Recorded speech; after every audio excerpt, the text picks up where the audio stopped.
Alors, vous voulez une onde plane polarisée suivant UY. Ouais, ou une direction. Un axe de notre... D'accord. Alors, elle se propage suivant quel axe vous voulez qu'on l'appelle comment? X. Alors, elle se propage suivant UX. Et donc, on va dire qu'il y a un UY comme ça et UZ comme ça. Et vous voulez écrire une onde plane polarisée rectilignement. Monochromatique, polarisée, ok. Donc c'est que simplement, il faut que le champ E n'ait une composante que sur UY. Donc, on va l'appeler, mettons que son amplitude c'est E0. Donc ça va être E0 UY. Alors, vous voulez en notation complexe ou pas complexe? Exponentielle, du coup, c'est... Allez. Alors, donc I... je ne sais plus dans quel sens on l'avait mis, c'est le choix oméga t moins kx par exemple, oméga t donc moins k scalaire r. Je vais le mettre complètement comme ça. C'est complètement arbitraire, oméga t moins kr ou kr moins oméga t, c'est complètement arbitraire? Oui. Comme ça, un cosinus. Oui, exactement, parce que la partie réelle, c'est cos de ça, et cos de oméga t moins kx, c'est cos de kx moins oméga t, puisque... D'accord. Enfin, voilà. Donc oui, ça. Par contre, il faut s'y tenir, parce qu'après, du coup, quand vous dérivez par rapport au temps, ça fait soit i oméga, soit moins i oméga, et c'est l'autre. Voilà. Donc c'est tout cohérent dans les équations de Maxwell, il y aura... Enfin bon, bref. Ok, donc, alors, du coup, ce k scalaire r, en fait, effectivement, c'est moins kx, et puis uy, ben voilà, tout simplement. Voilà. Donc ça, c'est une onde, vous voyez, le champ E sera toujours orienté suivant UY. Quand le temps passe ou quand on se déplace en X, dans tous les cas, E est toujours suivant UY. Donc ça, c'est une onde plane, polarisée, rectilignement suivant UY. Alors évidemment, le champ B associé à ça, hein, vous vous rappelez que c'est U vectoriel E, enfin U, si U, j'ai la direction, donc ici UX vectoriel E sur C, hein, E égale BC, ça c'est le rapport des... Enfin, c'est les normes.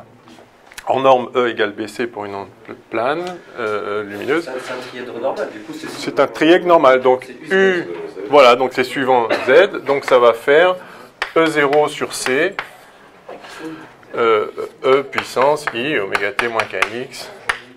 Ce qui fait que sans nous le dire, en fait, depuis le début, on travaille avec des ondes polarisées rectilignement. Oui. Alors en fait, une onde non polarisée, ça n'existe pas. Quand on dit la lumière non polarisée, c'est qu'en fait, on a une suite de trains d'ondes qui sont chacun polarisés, mais dans des directions aléatoires, ou circulaires dans un sens, circulaires dans l'autre. Mais chacun des trains d'ondes, vous savez que la lumière, c'est pas une onde comme ça. La lumière émise par une source de lumière standard. Vous avez un train d'onde comme ça, et puis après un autre. Alors, même si c'est monochromatique, à chaque fois, ce sera donc la même longueur d'onde ou la même fréquence, la même pulsation, mais la phase ne sera pas toujours la même. Ça démarre à chaque fois un peu en biais. Et c'est pour ça que vous ne pouvez pas faire, enfin un peu en retard, un peu en avance, c'est pour ça que vous ne pouvez pas faire interférer deux ondes qui ne viennent pas de la même source, parce que si votre première source, mettons, elle émet des trains d'ondes comme ça, puis la deuxième, elle émet des trains d'ondes comme ça, et puis voilà. Et le truc, c'est que donc vous avez une différence de phase constante, en un point donné, vous avez une différence de phase constante entre, si vous voulez, le trajet entre les deux sources et le point que vous considérez est toujours le même. Donc ça fait une différence de phase constante entre l'émission et l'arrivée.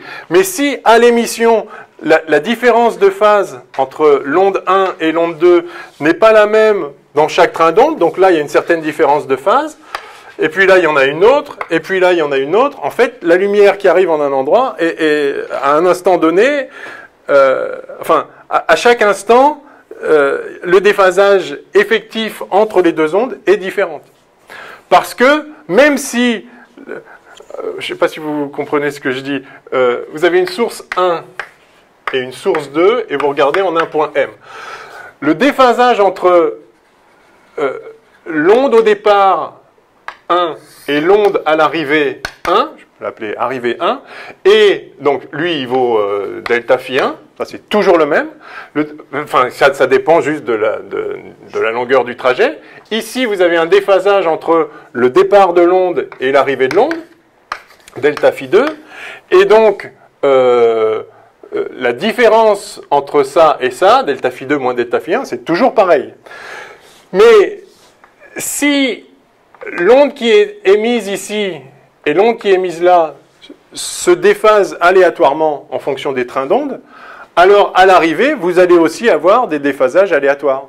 Et donc, vous aurez des interférences pendant quelques nanosecondes, puis la nanoseconde d'après ou microseconde d'après, ce sera un autre déphasage et ça sera une autre figure d'interférence.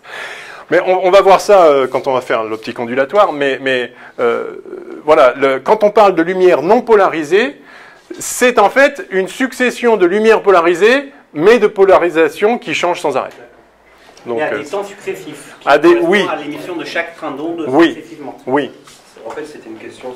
Donc il y a une cohérence sur un train d'onde cohérent. Pardon, hein, sur un train d'onde cohérent, vous avez une certaine polarisation circulaire, droite, gauche, ou bien rectiligne par-ci ou par-là. Mais voilà. Ouais. C'est une question que je voulais poser au test la dernière fois. Ouais. Je m'étais senti bête en fait parce que j'avais l'impression de ne pas avoir compris en fait. Ok. Là maintenant vous avez. Oh, ok. Super. Bon. Alors, ce que je voulais faire en électromagnétisme pour finir ce qu'on avait vu, c'était les dipôles effectivement. Et puis, je crois qu'on n'a pas fait le vecteur de Poynting. Pardon? Enfin oui, enfin pi, ouais. Ok, alors, on va essayer d'aller vite et puis peut-être faire un exercice au moins d'application. Ah, puis il y avait aussi quelques exercices en cours sur les coefficients d'influence, coefficients d'induction, voilà, mutuels ou pas. Enfin, on verra si on a le temps. Mais on avait fait un, je crois quand même, rapidement la dernière fois. Alors, les dipôles. Alors, on va commencer par le dipôle électrique. Enfin, électrostatique. Moi, j'ai appelé électrique. Et après, on fera le dipôle magnétique. Alors, on ne va pas refaire tous les développements, on n'a pas le temps. Mais je vais vous montrer le principe pour le dipôle électrique et puis on verra l'analogie qui est vraiment parfaite, quasi parfaite pour le dipôle magnétique. Donc, le principe du dipôle électrique, c'est que vous avez globalement une charge nulle. Une charge, c'est un monopôle. Il y a un point chargé. Si vous avez deux charges dont la somme fait 0, par exemple moins Q et plus Q, oups, pardon. Si vous êtes très très loin, vu de loin, en gros, le champ il va être nul. Mais il ne va pas être tout à fait nul. Mais il va être à peu près nul parce que, comparé le champ créé par une charge en un point R, point M ici repéré par le M, c'est donc E, où je vais noter V au point M, c'est 1 sur 4 pi epsilon 0, Q sur R. Et le champ E, c'est moins le gradient de ça, c'est donc 1 sur 4 pi epsilon 0, Q sur R2, QR, ou si vous préférez, R sur R3. Donc c'est un champ qui décroît en 1 sur R2. Maintenant, si vous êtes très loin, vous avez le champ de celui-là, de cette charge-là qui décroît en 1 sur R2, et puis le champ de cette charge-là qui décroît en 1 sur R2, et grosso modo, ça va s'annuler, sauf que ce n'est pas tout à fait le même R, vous êtes un peu plus près de l'une que de l'autre. Soit dit en passant, si vous êtes exactement... Non, pardon, rien du tout. Ok, donc l'idée, ça va être de se mettre loin de ce système de deux charges et de regarder ce que vaut le champ créé par ce dipôle. Alors, idéalement, le dipôle électrique, c'est la limite d'un système de deux charges tel que le produit de la charge par la distance ici, je vais noter petit a, reste constante. Alors si j'appelle n le point où se trouve la charge négative et p le point où se trouve la charge positive, on définit le vecteur dipôle magnétique. On va voir tout de suite pourquoi on définit ça. Ce vecteur apparaît dans l'expression du champ. Vecteur dipôle magnétique, électrique, j'ai dit magnétique, ça va pas fort. C'est c'est QA, enfin c'est Q fois NP. D'accord. Donc sa norme, c'est Q fois A. Donc c'est la charge de chacune des charges et le vecteur qui relie la charge négative à la charge positive. La définition du vecteur. Alors c'est un petit p en général. Je vais faire comme à l'école. C'est joli, un petit p. Alors, donc l'idée c'est qu'on va regarder ce qui se passe loin des charges. Mais loin, ça veut dire quoi? Bah, c'est loin par rapport à petit a, c'est-à-dire un R très grand devant A. Donc ça revient à dire que A tend vers 0, mais n'est pas égal à 0. Bon, bref, on va écrire le développement limité, on va voir ce que ça donne, et puis ce sera la réponse à la question. Donc, on va faire vite. On peut calculer directement le champ E, ou bien, et donc ça c'est un vecteur, donc il y a 3 composantes. Tant qu'à faire, on va calculer simplement le potentiel, V, et puis après on prendra son gradient pour avoir le champ E. Enfin, on peut faire l'un ou l'autre. Hein. Si vous voulez calculer directement le champ E, ben vous calculez le champ E créé par lui, plus le champ E créé par lui. Et puis, mais bon, on va faire le potentiel. Alors, je vais repérer la position de mon point M. Alors, je vais effacer ça, ça ne sert plus à rien. J'ai un point M ici, quelque part. Je repère sa position par rapport au milieu ici. Hein, juste pour avoir le maximum de symétrie dans le problème. Donc, ça, c'est le vecteur R. Et je regarde le potentiel, puis le champ E, au point M. D'accord ? Et donc, ce point M est caractérisé par sa distance, petit r, et puis son angle θ. Évidemment, il y a une symétrie de révolution autour de l'axe NP. Hein. Donc, ce que vaut le champ et le potentiel ici, il vaudra la même chose ici, ici, enfin tout au long. Donc je vais rester dans ce plan-là, tout simplement. Alors calculons donc le potentiel V au point M. Eh bien c'est simple, c'est la somme du potentiel créé par cette charge et du potentiel créé par cette charge. Donc ça fait Q sur 4pi epsilon 0 norme de PM, je vais le noter comme ça. D'accord ? Moins Q sur 4pi epsilon 0, norme de NM. Yes? Ok, alors que vaut PM? Alors je vais me mettre ici avec un axe X et un axe Y. Et donc PM, c'est, je peux aussi l'écrire comme ça, c'est OM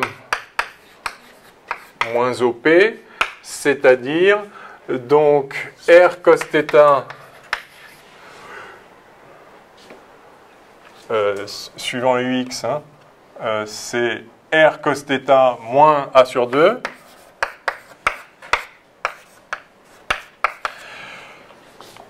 suivant UX, et suivant UY, c'est bien R sin θ. Ok? Et puis NM, alors donc sa norme, allons-y directement, sa norme c'est racine de ça au carré plus ça au carré, c'est-à-dire, je vais mettre R en facteur, c'est R facteur de cos θ moins 1,5 de A sur R au carré plus sin θ au carré, le tout puissance 1,5, ça vous va ça? Ouais. Ok. Racine de ça au carré plus ça au carré. Alors allons-y pour NM. Eh bien c'est OM moins ON. Et donc c'est R cos θ plus A sur 2 UX plus R sin θ UY. Et donc c'est et donc la norme NM c'est R facteur de cos θ plus A sur 2 plus 1,5 de A sur R, pardon. au carré plus sin carré θ, le tout puissance 1,5. Voilà, et donc, le potentiel vaut, alors Q sur 4pi epsilon 0, fois 1 sur ça, moins 1 sur ça, alors je peux mettre 1 sur R en facteur, et j'ai donc ça puissance moins 1,5, moins ça puissance moins 1,5.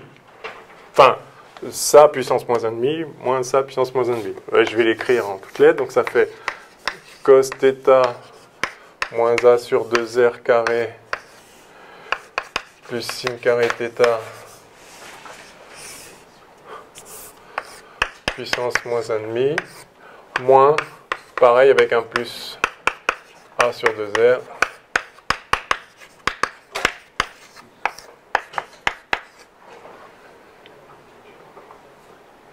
yes. Vous êtes bien silencieux, c'est bon? Je fais pas de bêtises? Ouais, dites-moi. Je suis un peu bloqué sur le TN. Ouais. C'est le. Donc je comprends bien, tu complètes le vecteur sur les deux axes, mais le A-2 moins A sur 2 avec le X, je vois.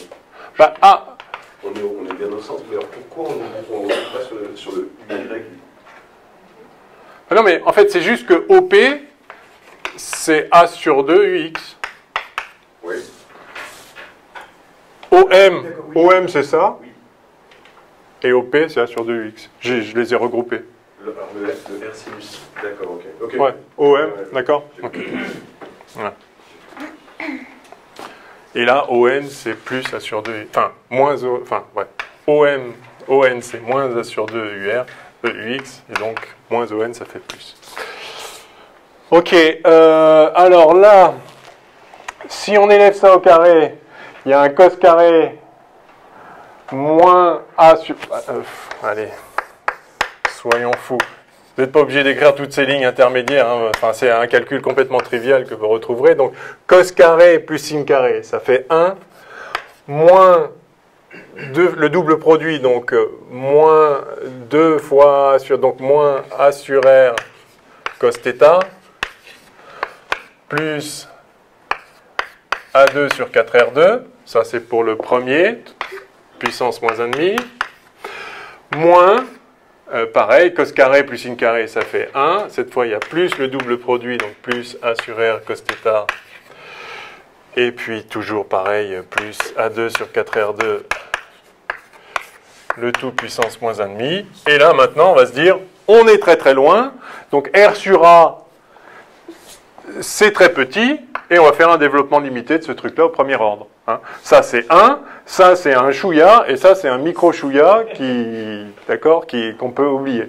Donc, on a un...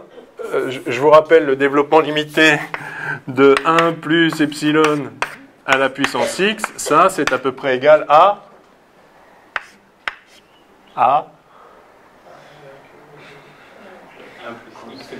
1 plus x epsilon. Voilà.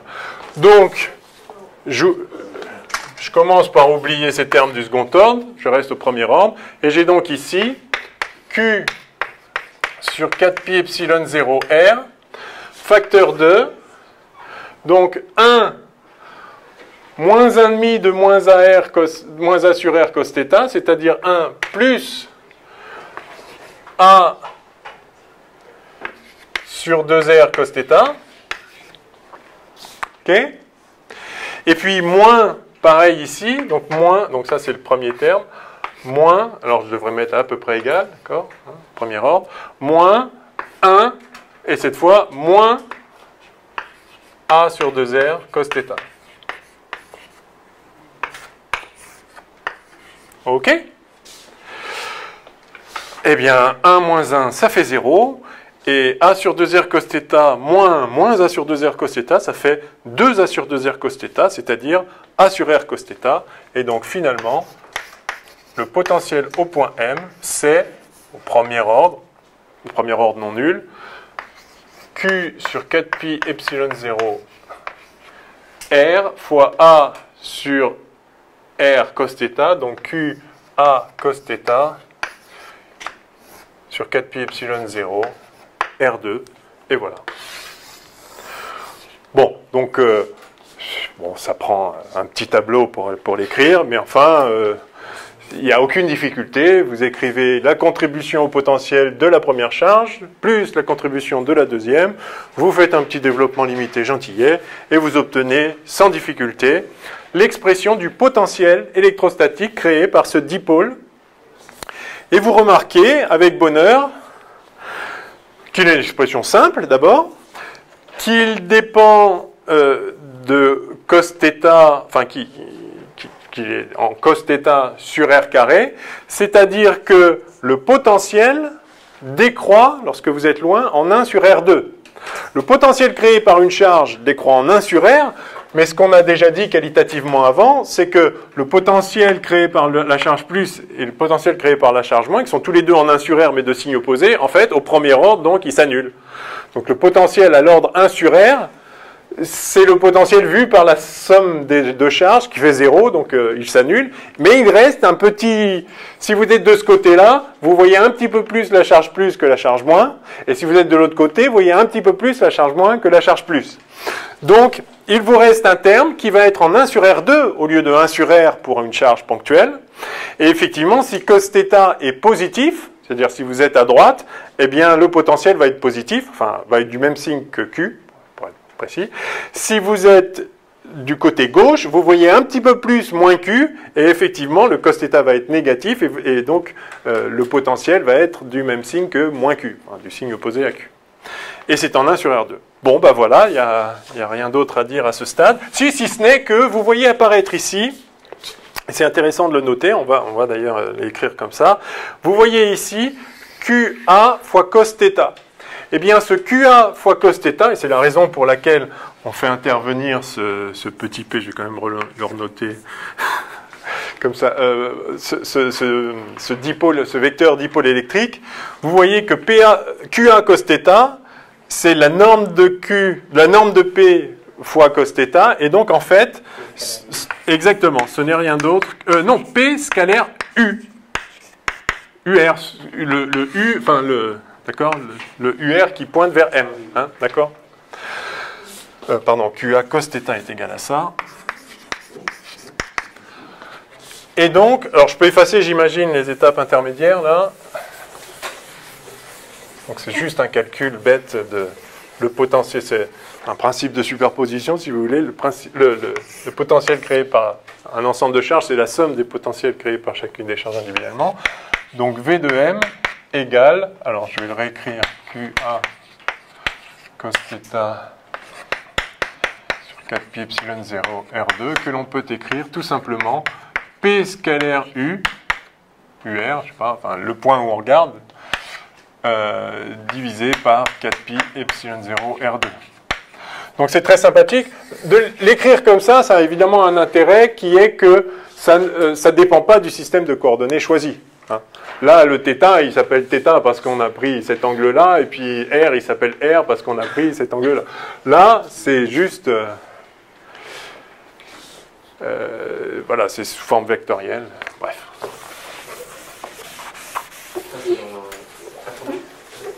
Ah! Non, c'est pas... Mince, pardon. Ça marche que dans un sphérique.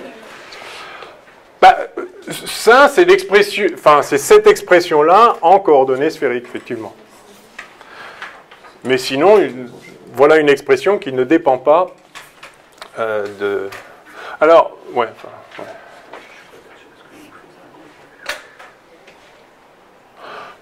On pourrait écrire là, si on préfère, c'est peut-être même encore mieux d'ailleurs, OM sur 4pi epsilon 0 R cube en fait. Enfin, OM cube. Ah, d'accord. Comme ça dépend absolument, enfin, explicitement pas du système de coordonnées choisi. Ok. O étant le milieu du dipôle. Ok, alors si on a V, eh bien on peut avoir le champ E maintenant. E, c'est simplement moins gradient de V, bien sûr. C'est électrostatique. Donc il n'y a pas de terme dA sur dt qui pourrait intervenir dans une situation dépendante du temps. Vous avez dit quoi là, pardon? Non, si on est avec une situation dépendante du temps, Ouais. vous savez qu'on n'a plus div2 égale... pardon, on n'a plus rod2 égale 0, mais rod2 égale moins dB sur dt, et donc ici, il y a un terme moins dA sur dt, où est le potentiel vecteur. Mais là, c'est électrostatique, il n'y a rien qui dépend du temps, il y a le champ B, il n'y a pas de champ B du tout d'ailleurs, hein, il n'y a pas de courant, il n'y a rien, donc... c'était juste pour vous faire un petit rappel. C'est la jauge de Coulomb. Hein? C'est la jauge de Coulomb. Pas du tout. Non, indépendamment de... pourquoi la jauge de Coulomb? Que c'est parce qu'on existe. Non, c'est juste que ρ2 en électrostatique, ρ2 égale 0. Et donc, il existe V tel que E égale grade de V ou moins grade de V. Hein? Le rotationnel d'un gradient, c'est nul, et il n'y a que les gradients dont le rotationnel est nul. 2 points carrés. Donc, voilà l'équation de Maxwell statique. Donc, E dérive d'un potentiel, enfin, c'est ce qu'on retrouve là. Maintenant, en électromagnétisme non statique, enfin, où ça peut être dépendant du temps, on a vu que, vous vous rappelez, c'est le phénomène d'induction, hein, là. Donc voilà, moins dB sur dt. Bien.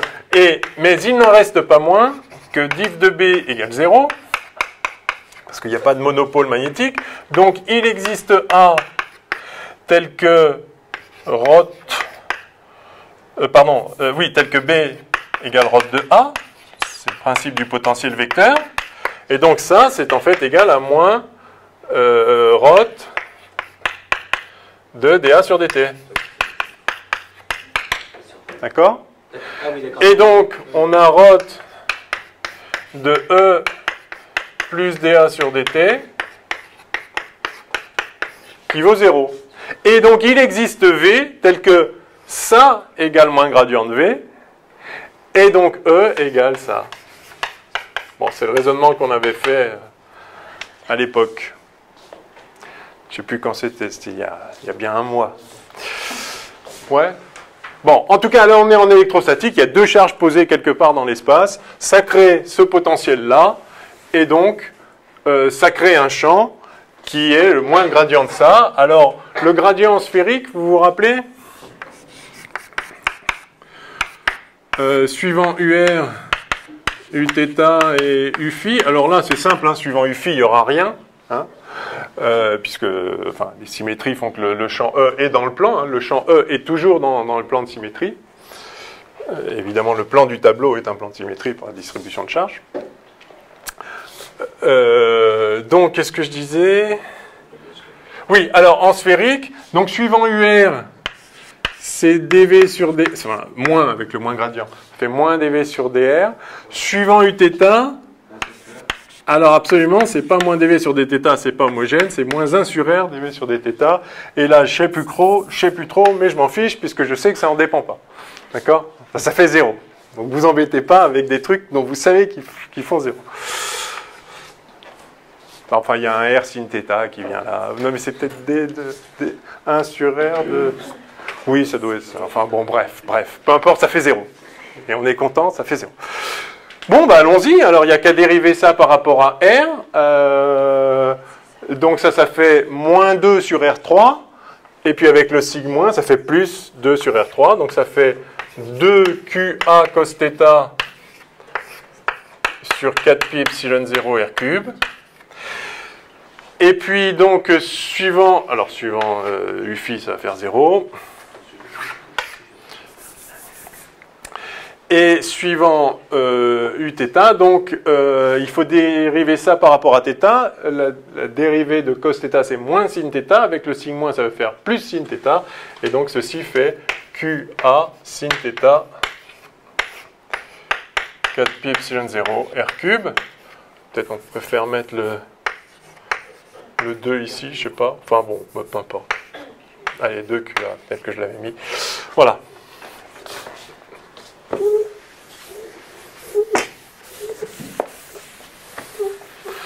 Bon ben voilà le champ, tout simplement. Alors vous voyez qu'il est en 1 sur R3.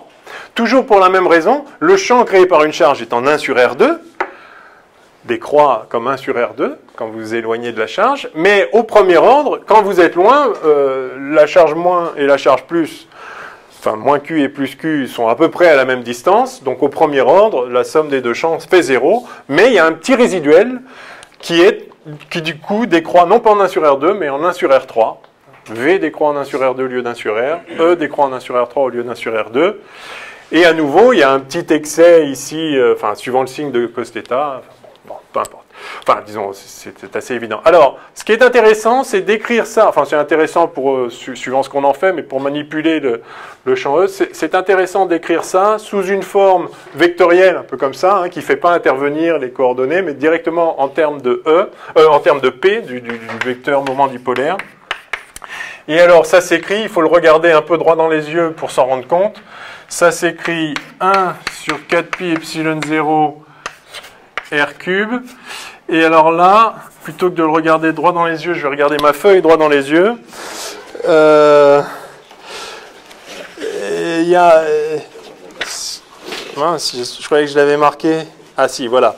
Donc ça fait 3P scalaire U moins P.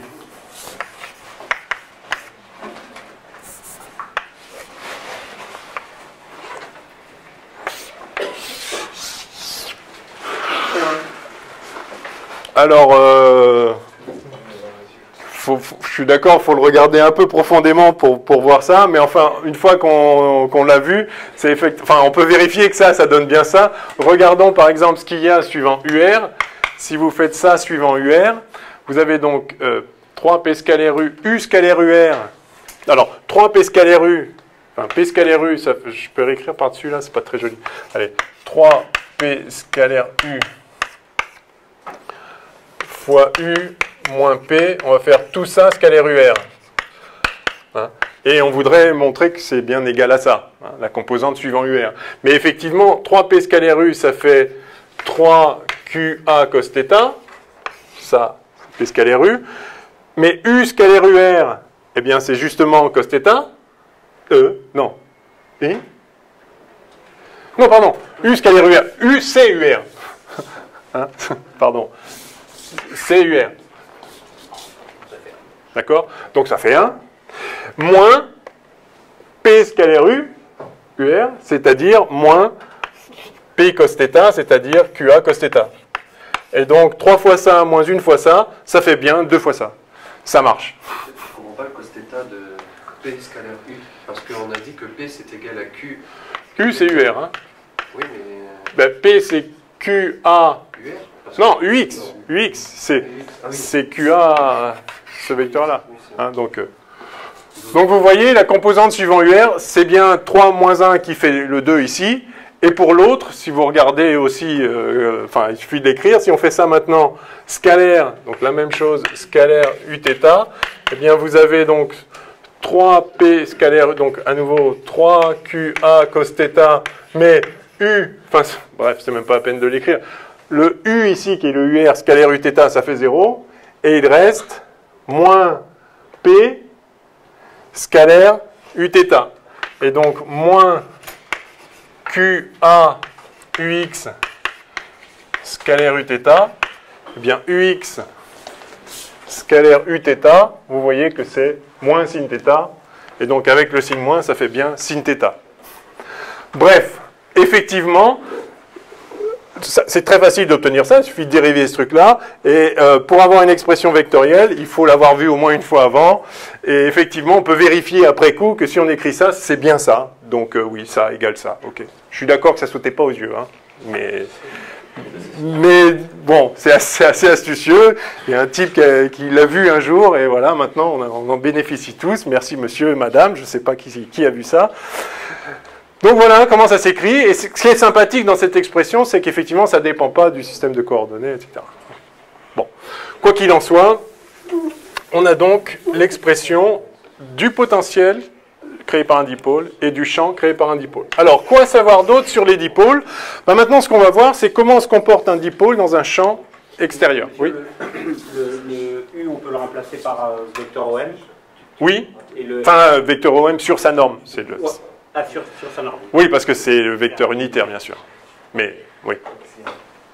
C'est le UR, en fait, des coordonnées sphériques, hein, ce que j'appelle U depuis le début. OK. Enfin, d'ailleurs, là, on avait mis UR comme ça. Bon. Pas de questions? Alors, que se passe-t-il maintenant si on met ce dipôle dans un champ extérieur? Alors, on va commencer par mettre le dipôle dans un champ uniforme.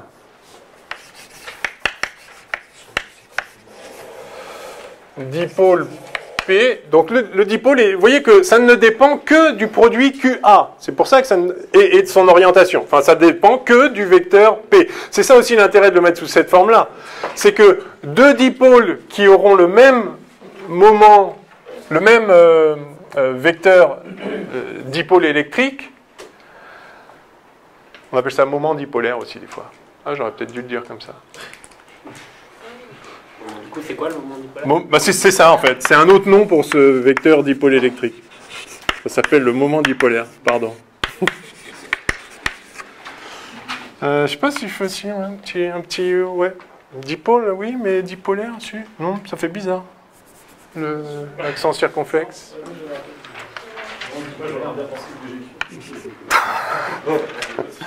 Attention, c'est filmé maintenant. Ouais, mais j'amplifierai. Non, je sais pas. Non, je sais pas. Non. Bref. Donc vous voyez que vous pouvez, si vous avez des charges plus grandes, mais plus proches l'une de l'autre, c'est pareil. Si le produit QA est le même, ça va fournir exactement le même champ, le même champ et le même potentiel. Ok, hein? Ah, merci. Ça faisait trop bizarre. Ok, donc si maintenant on met un dipôle E dans un champ E, on va commencer par un champ uniforme. C'est-à-dire que E est le même partout. Alors, quelles sont les actions mécaniques exercées sur ce dipôle? Voilà. Action mécanique exercée, point d'interrogation. Alors, la force est égale à QE, mais attention, il y a deux charges. Donc la force totale exercée sur le dipôle, en supposant qu'il est rigide, il y a deux charges séparées de petit a. F égale donc QE au point P plus moins Q E au point N. D'accord? Mais puisque E au point P et E au point N c'est le même si le champ est uniforme, eh ben ça fait 0. On ne prend pas en compte la force qu'exercent les charges l'une sur l'autre. Non, on suppose que, enfin, on a un dipôle qui est constitué, qui est rigide, il est ce qu'il est, et on le met dans un champ extérieur. Alors après, évidemment, les charges, s'il n'y a rien qui les maintient à cette position-là, on sait bien que les charges vont s'attirer et vont fusionner. Enfin, tant que la physique est valable, hein, le moins attire le plus. Donc ça, c'est sûr que spontanément comme ça ne peut pas exister durablement. Mais on peut fabriquer des dipôles. Alors oui, j'en ai pas parlé. Vous qui aimez bien la chimie, des dipôles, ça se rencontre tous les jours en chimie. Vous avez par exemple, je sais pas, la molécule HCl. Ça fait tout de suite un petit dipôle. Enfin, c'est d'ailleurs un peu le principe de la covalence. Enfin, comment on appelle ça, de la liaison de covalence. Hein, puisque lui, il lui manque un peu un électron. Lui, il en a un petit peu un trop. Et donc, si lui, il allait lui prêter un petit peu, et puis voilà. Donc, du coup, lui, il aurait un petit delta Q+, là. Et puis lui, il aura un petit delta Q-.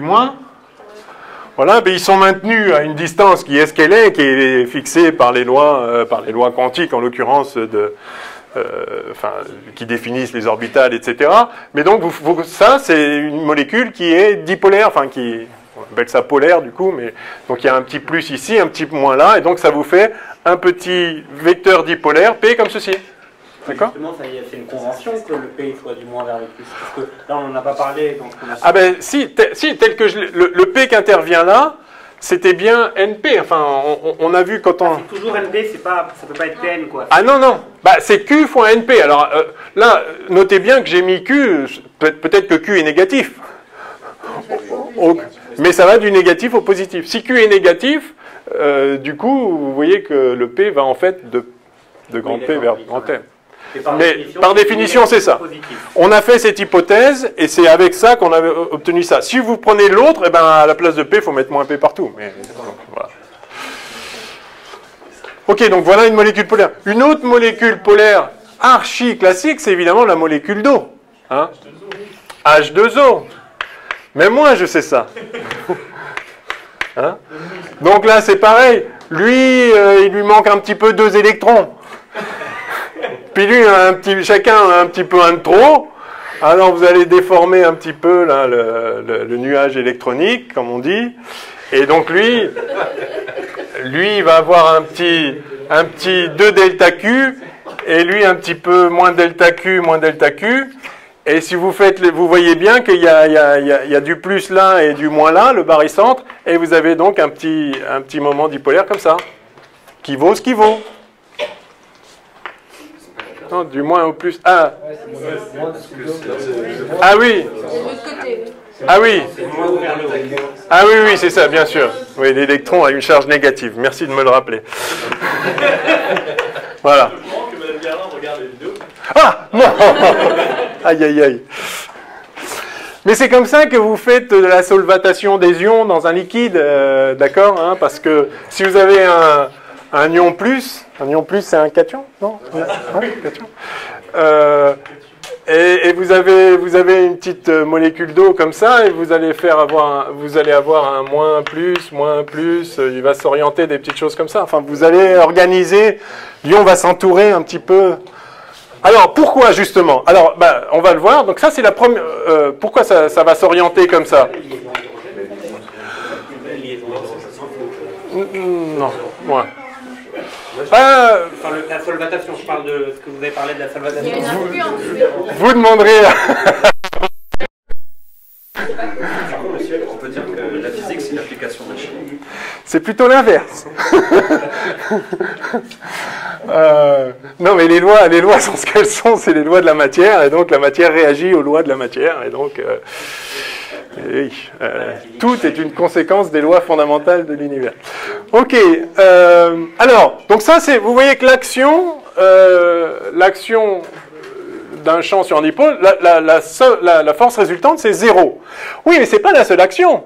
C'est pas parce que la somme des forces vaut 0 qu'il n'y a pas d'action mécanique. Parce que la condition d'équilibre, c'est F égale 0 et moment égale 0. Est-ce que ces deux forces-là, qui forment un couple au sens mécanique du terme, c'est-à-dire que leur somme vaut 0, est-ce qu'elles ont un moment nul? Eh bien non.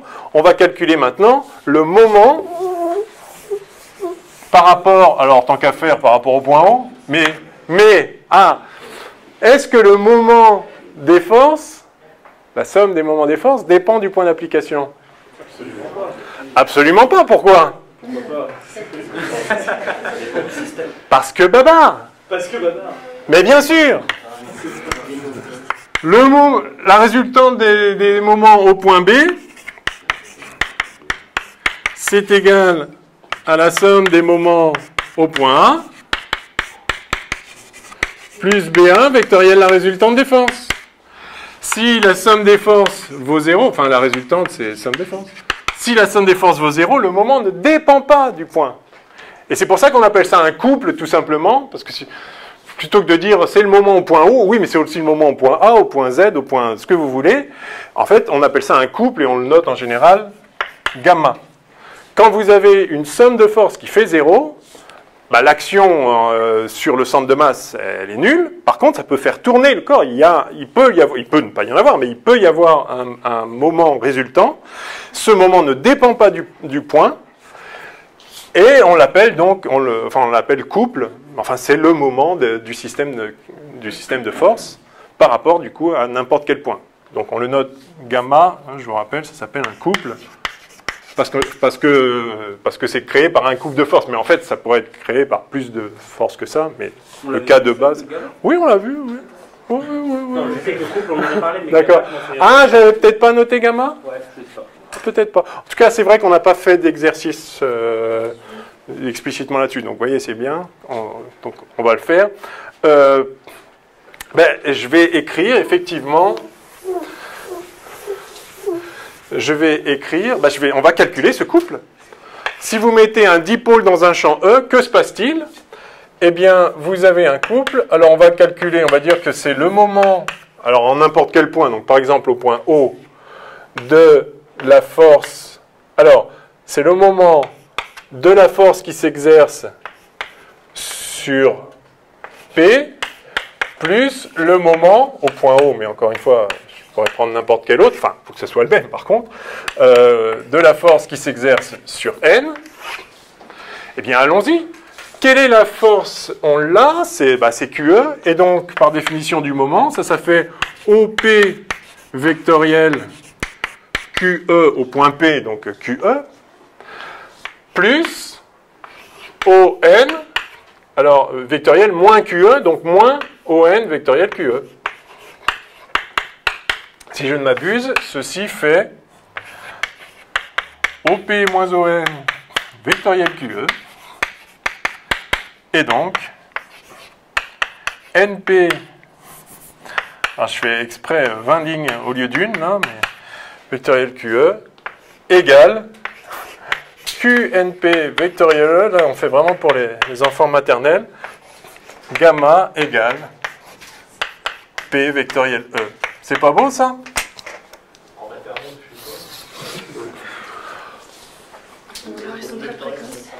Voilà. Enfin là j'ai fait 4 lignes intermédiaires qui sont inutiles, mais gamma égale P vectoriel E. Joli, non?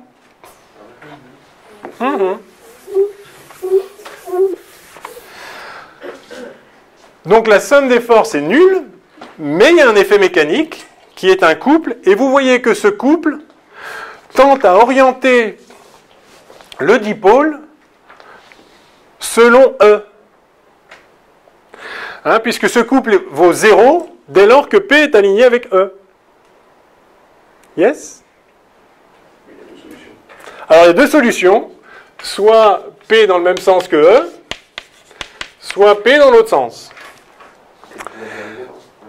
Alors, quelle que soit la position, enfin, effectivement, si P est aligné ou anti-aligné avec E, dans tous les cas, il n'y aura pas de couple, donc le couple sera nul, comme par ailleurs la force est nulle, c'est une position d'équilibre. Maintenant, il y en a une qui va être stable et l'autre qui va être instable. Comment savoir ça? Eh bien, regardons l'énergie. Qu'est-ce qui est favorable d'un point de vue énergétique? Alors, quelle est l'énergie du dipôle dans le champ maintenant? Eh bien, voilà, énergie du dipôle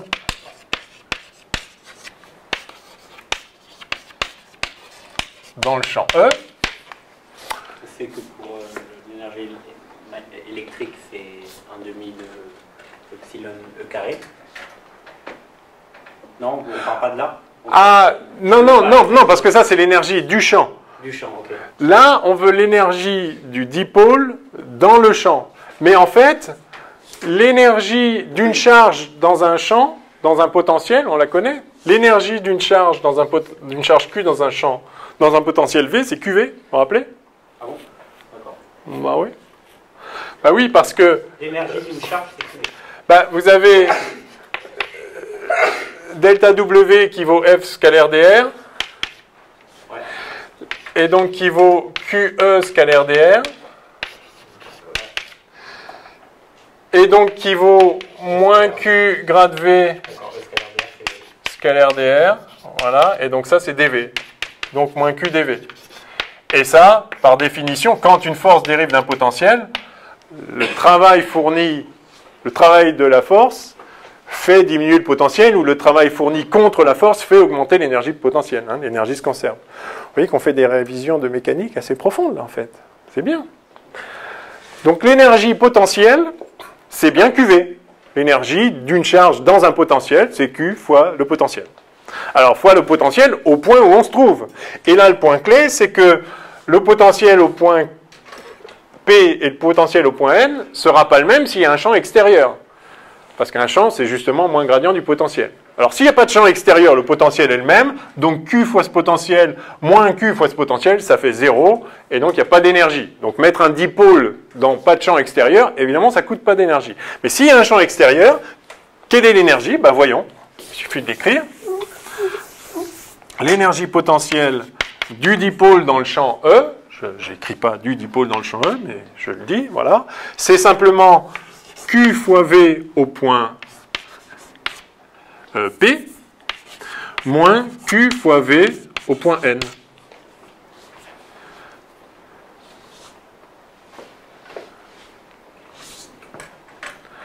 Alors, le point maintenant, c'est que V de P, eh bien, c'est V au point O, plus OP,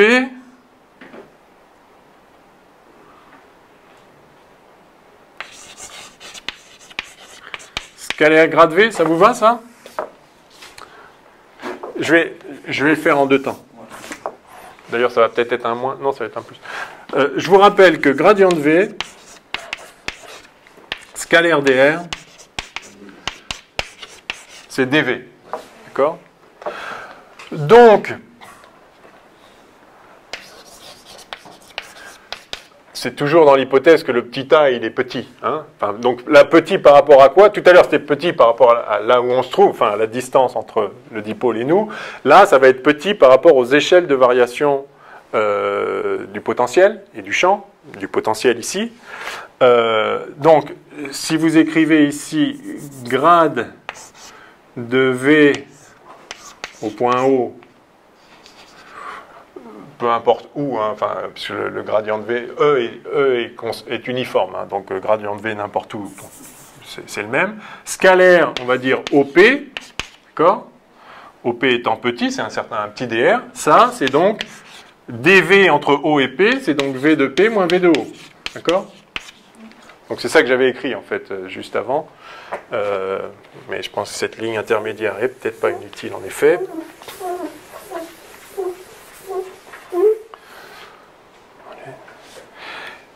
Donc vous voyez que V de P,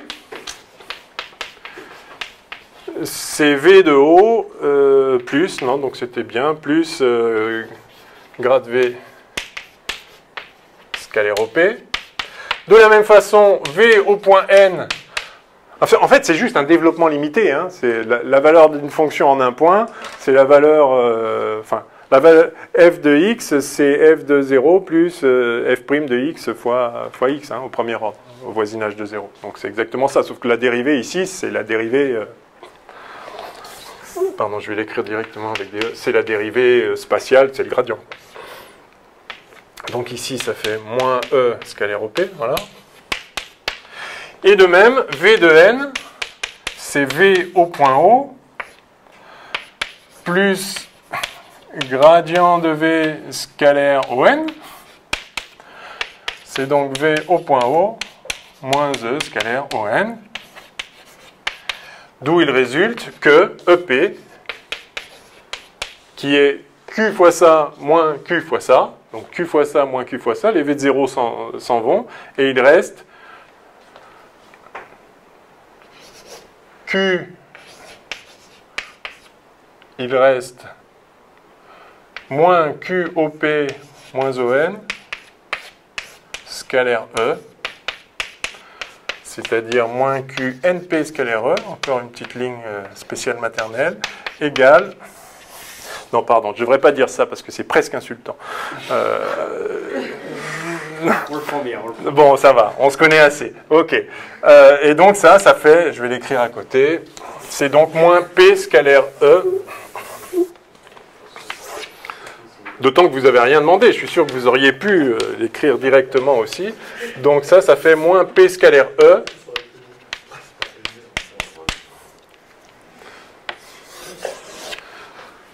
Voilà. Hein? EP égale moins PE, c'est rigolo.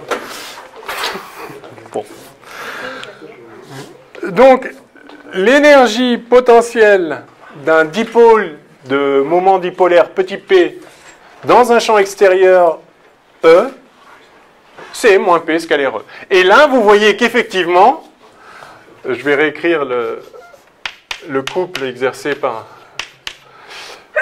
le champ sur le dipôle en dessous, donc P vectoriel E. Vous voyez effectivement que si P est aligné ou anti-aligné avec E, on a bien un moment qui est nul. Par ailleurs, la force est nulle, donc c'est une position d'équilibre. Par contre, l'énergie potentielle est maximale si P est anti-aligné avec E, et bien minimale si P est aligné avec E. Voilà pourquoi, spontanément, si vous avez un petit dipôle, il va s'orienter, il va s'aligner dans le sens, dans la direction et le sens du champ E dans lequel il est plongé. D'accord ? Donc effectivement, si vous avez enfin, ce qu'on avait représenté, là, si vous avez un cation ici, qui crée un champ, s'il est tout seul, il crée un champ comme ceci, d'accord ? Radial qui part de lui. Alors si c'est un anion, ça va être dans l'autre sens. Et du coup, les petits dipôles présents au voisinage vont s'aligner effectivement dans le sens. Alors ils vont s'aligner dans le sens enfin, dans la direction et le sens du champ local. Donc il va bien y avoir ici un moins delta Q si delta Q est positif et plus delta Q dans ce sens-là. Si maintenant évidemment c'est un anion, alors les lignes de champ sont dans l'autre sens. Le champ converge vers le moins et ça va s'aligner dans la même direction mais dans l'autre sens. C'est ça la seule notation ? Ben oui. Sous réserve de l'accord d'Audrey. Mais oui, c'est de la physique. La chimie, c'est de la physique. Vous ne saviez pas ? Ben, tout est de la physique. Bah oui. Bah oui, si, quand même. La philosophie, la poésie, l'art, l'amour. C'est comme vous voulez dire. Bah oui, tout n'est pas de la physique, mais bon, allez. Ok, bah je crois qu'on a fait le tour pour le... Ah non. Ah oui, on n'a pas fait le tour, c'est que si maintenant on est dans un champ non homogène, non uniforme. Hein. Alors, en général, enfin, bien souvent, on peut... Enfin, ça dépend un peu, mais si vous avez vraiment un dipôle idéal, c'est-à-dire microscopique, c'est-à-dire la distance entre la charge plus et la charge moins est très faible par rapport aux échelles de variation du champ, justement parce que les deux points sont très proches, on peut considérer qu'à cette échelle-là, le champ il est quasi uniforme, même s'il varie un petit peu, mais il est quasi uniforme. Mais néanmoins, si ce n'est pas le cas, que se passe-t-il ? Eh bien c'est simple, hein, on peut toujours écrire que la force, c'est QE au point P moins QE au point N. Et donc en fait, le résultat on le connaît déjà. Donc il y aura cette partie-là, parce que ça dépendait pas de la force, plus la force, quoi. Il y aura ça, voilà, c'est sûr. Enfin, il y aura quand même le moment, voilà. Mais il y aura une force maintenant qui n'est pas tout à fait nulle, si EP n'est pas tout à fait égal à EN, mais puisque P et N sont quand même proches l'un de l'autre, on va réutiliser exactement ce qu'on a... Enfin, hein.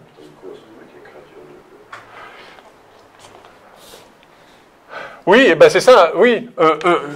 Enfin, la différence, c'est effectivement... Ah oui, mais la résultante, elle est plus nulle, là, donc on ne peut plus appliquer le moment. Oui, alors là, il faut l'écrire. N'est-ce pas ? Oui, mais au premier ordre, oui. Ça va le modifier un petit peu. Mais au premier ordre, ça sera quasi pareil. Il faut vraiment se rappeler que les charges sont très proches l'une de l'autre. Donc là, qu'est-ce qui se passe ? On va dire... Ouais, alors il faut l'écrire... en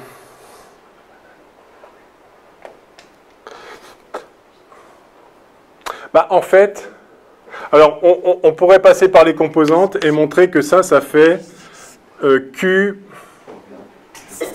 En fait, ça fait P scalaire nabla E si vous écrivez avec P qui vaut Q fois NP à nouveau, on peut le faire, mais ça va prendre un petit peu de temps pour rien. Je pense qu'il n'y a pas besoin que vous sachiez refaire ça, il n'y a pas de difficulté.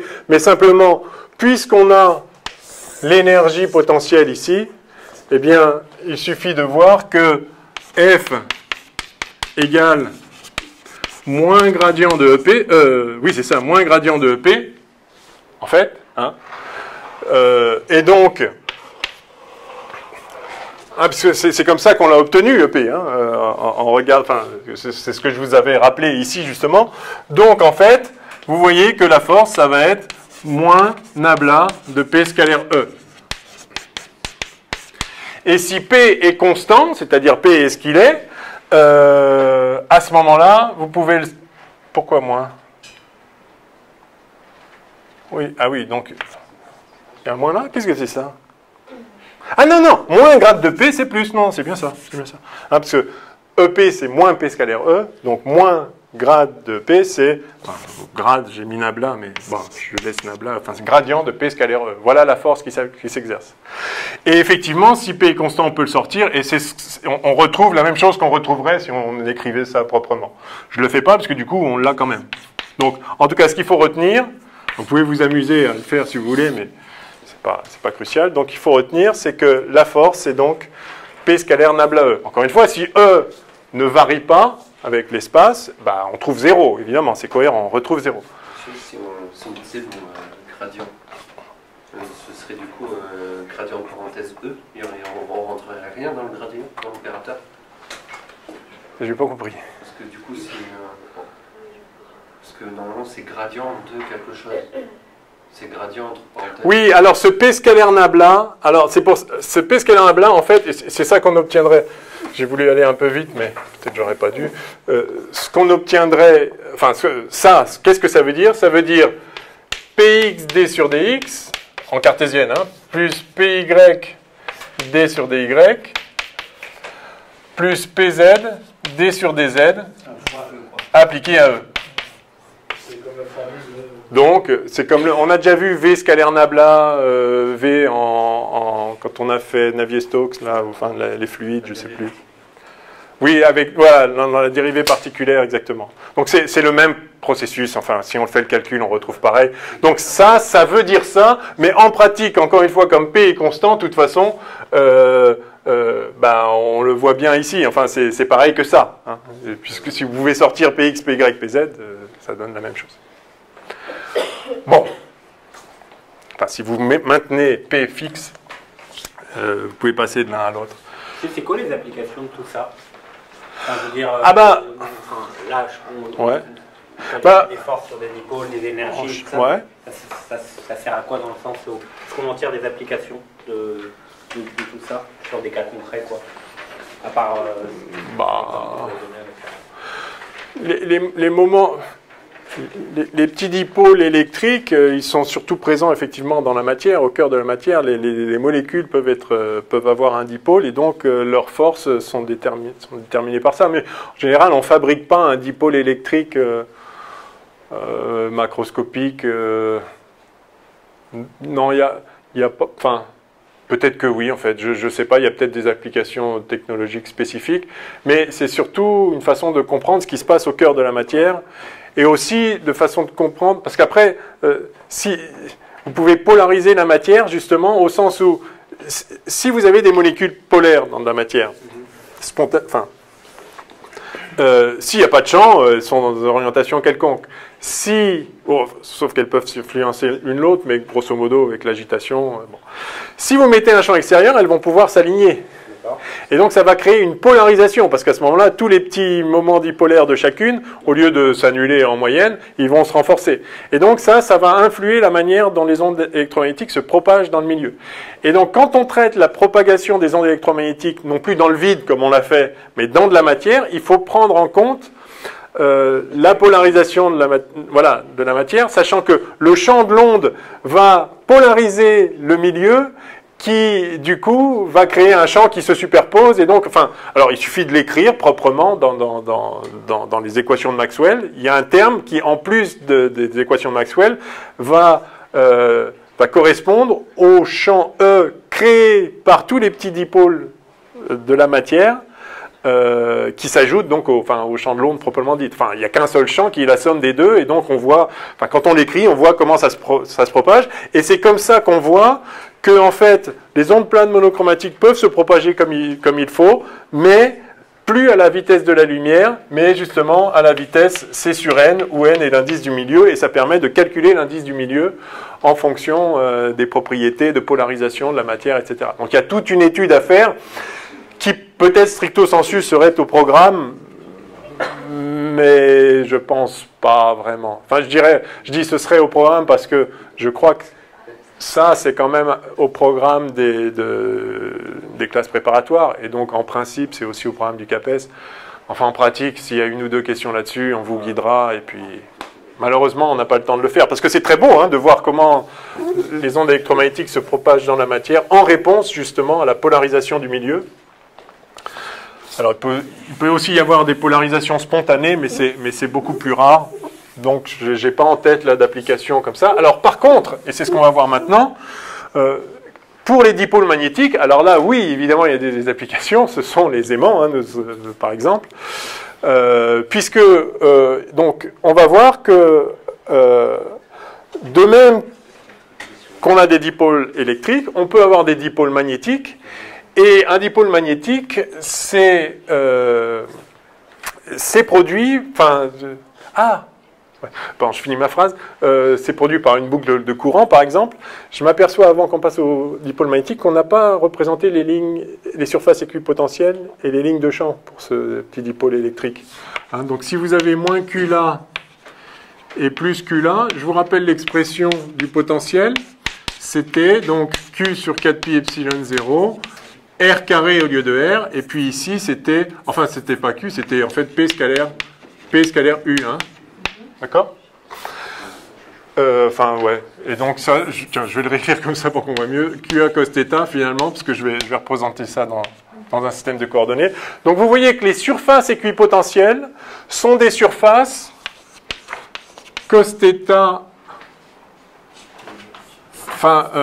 cos θ sur R2 égale constante. D'accord?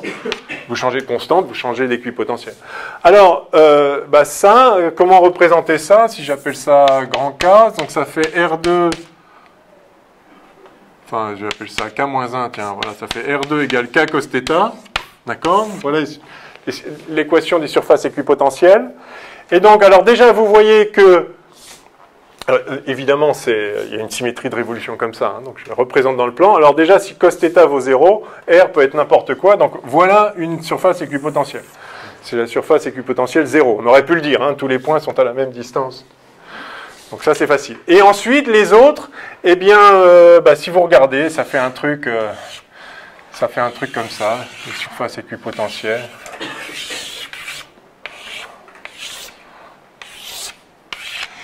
D'accord? Et les lignes de champ, il faudrait le faire, mais vous tapez sur Internet, vous allez voir la figure, mais c'est assez standard. Non, ça fait des trucs comme ça. Donc vous voyez que si vous êtes sur une surface donnée, quand vous augmentez θ, vous diminuez le cos θ, et donc il faut diminuer R. Donc voilà, en diminuant cos θ, vous diminuez R, et ça vous trace ça. Enfin bref, ça vous trace des trucs comme ça. Alors, quand on est loin, en tout cas, donc, dans cette partie-là, ça joue pas. Mais, c'est pas vrai, puisque ça, c'est une approximation qu'on a obtenue en supposant qu'on était très loin des charges. Donc, cette formule va pas vous donner les vrais équipotentiels. Mais les vrais équipotentiels, elles sont à peu près comme ça. Et les lignes de champ, qui sont donc les lignes orthogonales aux équipotentiels, les lignes de champ, ça fait un truc comme ça. Alors, évidemment, ça part de la charge plus, et ça fait un truc comme ça, qui revient comme ça. Une ligne de champ, c'est toujours orthogonale à... Ah bah oui. Pourquoi? Parce que grade de V scalaire dr égale dV. Donc moins E scalaire dr égale dV. Donc si vous êtes sur une équipotentielle, dV égale 0, donc vous avez E qui est orthogonale au déplacement. OK? Donc les lignes de champ sont toujours orthogonales aux surfaces équipotentielles. Si dV vaut 0, E scalaire dr. Donc si vous vous déplacez sur une équipotentielle, vous vous déplacez orthogonalement au champ E, donc inversement, le champ E est orthogonal aux équipotentiels. Donc voilà la forme des lignes de champ. Donc voilà, c'est la structure standard d'un dipôle. Pardon, ça revient par là. Alors évidemment, quand on regarde de plus près, comme je disais, ça c'est valable quand on est loin, donc les vraies lignes de champ n'obéissent plus à cette loi-là, et en fait, évidemment, les vraies lignes de champ, elles partent du plus pour aller au moins, comme ça, là. Hein, donc on a des choses comme ça. Si on regarde vraiment à l'intérieur, les vraies lignes de champ sont quelque chose comme ça. Mais quand on est loin, vous voyez, ça fait une structure comme ça, en dipôle standard. Le dipôle, le même dipôle que le dipôle des aimants auquel vous êtes habitué. Hein. Par exemple, le champ magnétique de la Terre, des choses comme ça. C'est une expérience où on a un aimant et après on projette de la limaille de fer. Oui. Et du coup, c'est ça ce qu'on voit en fait. Ce sont les lignes de champ, alors pour le dipôle magnétique, mais en fait c'est les mêmes, c'est ce qu'on va voir maintenant, c'est que un dipôle magnétique produit exactement la même forme de ligne de champ, mais de champ B cette fois, la même que les lignes de champ E pour le dipôle électrique. Alors allons-y, donc dipôle magnétique, grand 2.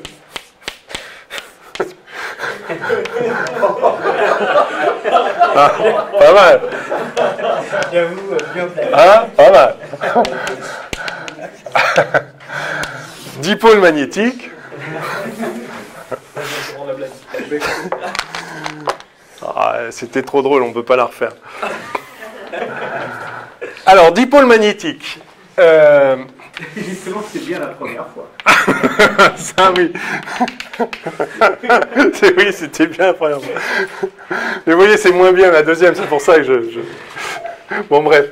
Ok, alors, petite spire de courant, I. Alors, on ne va pas refaire le calcul. Je ne sais pas si on l'a fait celui-là, non, je ne sais même pas si on l'a fait. Vous pouvez calculer, alors c'est assez facile de calculer le champ en un point de l'axe. Je ne sais plus si on l'a fait. Avec Biot et Savart, on peut calculer le champ en n'importe quel point de l'axe, parce qu'il y a des symétries, c'est simple, le champ en n'importe quel point de l'axe est sur l'axe. En intégrant Biot et Savart, on trouve le résultat. Et puis, une fois qu'on a le champ d'une spire, on peut faire le champ d'un solénoïde. Enfin bon, bref, je ne crois pas qu'on l'ait fait comme ça cette année, je ne sais pas. Bon. Maintenant, si on est hors de l'axe, c'est un peu plus compliqué, mais l'idée, ça va être de calculer le champ B produit par cette petite spire de courant lorsqu'on est loin de la spire de courant, justement. Hein. Donc, vous vous souvenez que le moment magnétique... pardon, pas encore moment magnétique. Que le potentiel vecteur A s'écrit, alors mu0 sur 4pi, somme sur tout le circuit de I dl vectoriel U sur PM carré, là, enfin, d'accord. Ça, c'est... Enfin, sur P... Ça, c'est le champ B, ça. Sur PM, enfin, donc PM sur PM carré. Ah oui, pardon, ça c'est le champ B. C'est le champ B. Et le potentiel vecteur... excusez-moi... Oui, non, c'est ça. Oui, exactement. C'est exactement ça sur PM. Donc, c'est ça. C'est l'équivalent de V égale 1 sur 4pi epsilon 0, somme de Q... de Q... Oui, de Q sur R. Enfin, voilà, Rodetto. Voilà. Merci. Voilà, c'est exactement ça. En électrique et en magnétique, donc. Hein. Tout simplement parce que c'est solution des mêmes équations. Hein. Vous avez delta V égale ρ sur epsilon 0, hein, l'équation de Poisson, et puis vous avez delta A qui vaut... enfin, en fait, ça fait mu0j, hein, c'est rod de B. Hein, rod de rod, c'est grade de div moins nabla. Enfin, donc c'est les mêmes équations, du coup, ça a formellement la même solution. Bref, je crois qu'on avait vu ça. Donc A s'écrit comme ça. Et donc, on peut faire pour le calcul de A exactement la même chose que ce qu'on a fait pour le calcul de V. Donc en se mettant loin, en faisant un développement limité et l'approximation que Donc, alors là, c'est un développement limité où on fait l'approximation que la distance R à laquelle on est grande devant le rayon petit a de la spire, hein, bien sûr, ou le diamètre, enfin, ce que vous voulez, enfin, on est loin. Donc, Et donc, si on fait le truc au premier ordre, voilà ce qu'on obtient. Donc, on obtient que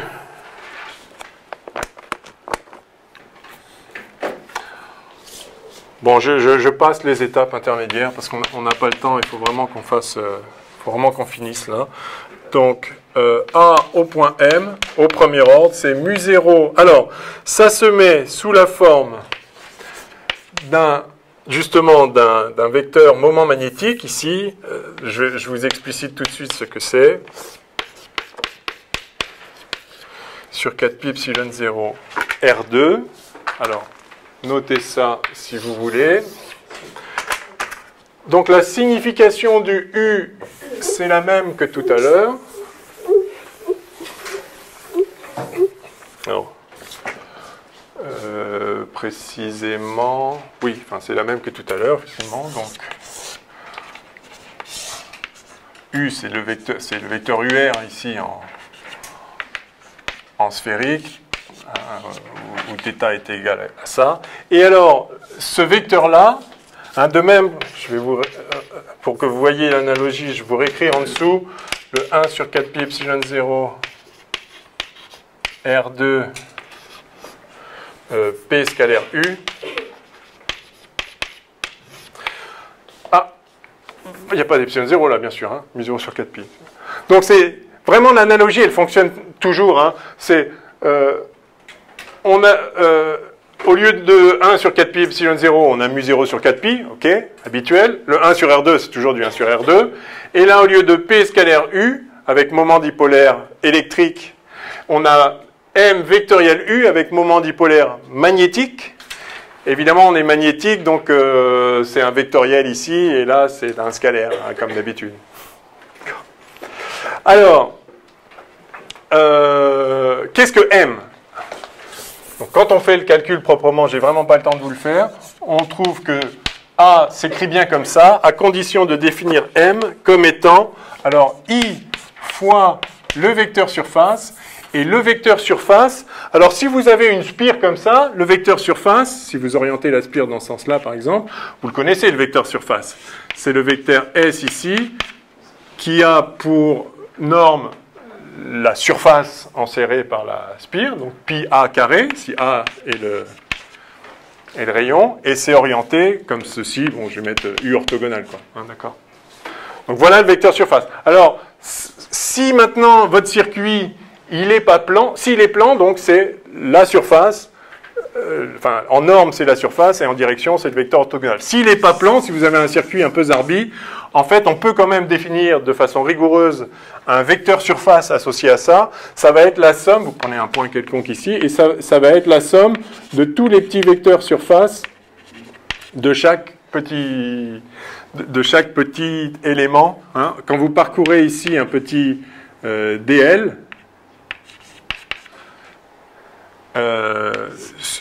chaque petit secteur ici est plan, puisque vous êtes juste déplacé d'un petit peu, et donc ça vous fait un vecteur surface, et vous faites la somme de tous ces vecteurs, de ces petits vecteurs surface élémentaires, et ça vous donne le vecteur surface global.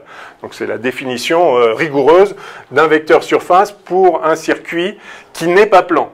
Et alors donc, en l'occurrence, ça s'écrit donc, vous voyez que c'est la somme de tous ces petits vecteurs-là, et ce vecteur-là, si j'appelle ça O, et ce point-là, je ne sais pas, P, le point courant sur le circuit, ça va être, vous voyez que, vous rappelez que le vecteur surface de ce petit triangle, si on avait le parallélogramme, ce serait OP vectoriel DL, et donc là on a la moitié du parallélogramme, donc c'est 1/2 de OP vectoriel DL.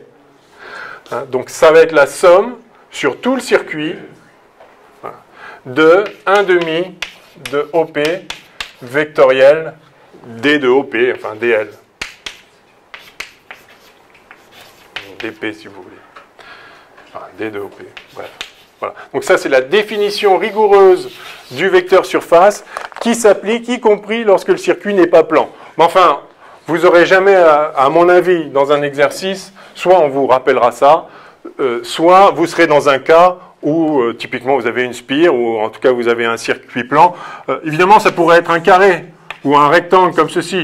Quel est le vecteur surface de ce circuit-là? Eh bien, si là, il y a A et là, il y a B, eh bien, en norme, c'est AB. Et en direction, eh bien là, c'est vers l'arrière. Si j'appelle ça U orthogonal comme ça. Voilà le vecteur surface de ce circuit-là. Okay, je vous donne juste cette formule générale pour vous montrer que même quand c'est pas plan, c'est parfaitement rigoureux de le faire. Quand on fait le calcul proprement, on trouve qu'effectivement, en introduisant ça, de même qu'on a introduit le vecteur moment électrique P tout à l'heure pour simplifier l'expression de V, comme ça, puis du champ E, de même, en introduisant le vecteur I fois S, eh bien, on trouve une expression de A qui est très analogue à celle qu'on avait pour le potentiel électrostatique. Et maintenant, si on veut calculer le champ E, bah c'est simple, il suffit de prendre le rotationnel de A. Le champ B. Le champ B, merci. Le champ B, il suffit de prendre le rotationnel de A. Alors allons-y. B égale rot de A. M, ça s'appelle, c'est le moment magnétique. Le moment magnétique, absolument.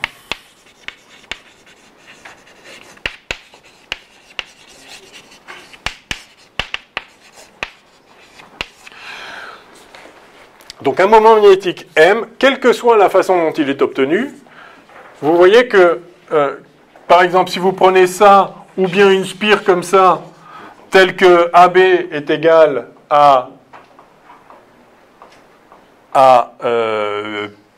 pi R2 de celui-là, ils auront le même moment. Hein. Donc vous pouvez faire le même moment magnétique avec deux circuits différents, avec une infinité de circuits différents.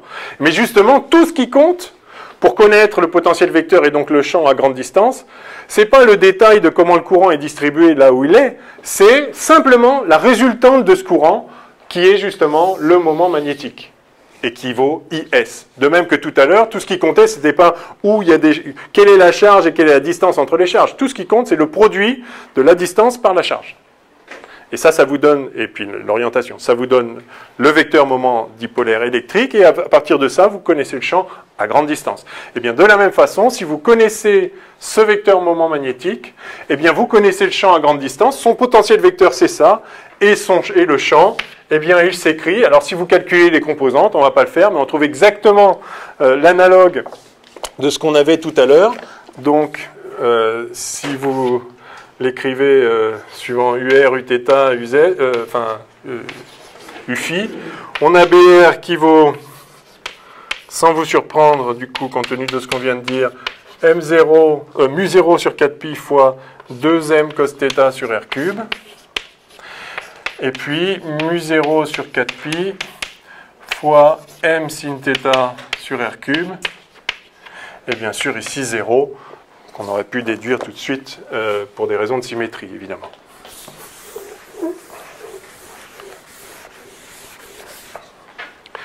Et ça, la même astuce que tout à l'heure, ça s'écrit en fait. Alors, est-ce qu'on s'en souvient? On peut prétendre que ça saute aux yeux. Ça fait 3m scalaire U fois U moins U, le tout sur R cube. Voilà. Bien sûr. Bien sûr. Voilà, donc c'est vraiment, c'est très analogue. La différence étant donc on a un moment magnétique, voilà, on a un DM au lieu d'épée. Et donc c'est la même structure des lignes de champ. C'est exactement les mêmes. Et donc, votre petite spire de courant ici, elle vous fait un champ qui, en tout cas à grande distance, est un champ comme ceci, enfin, comme vous êtes habitué. Hein. Donc ça, c'est typiquement le champ créé par le dipôle de la Terre.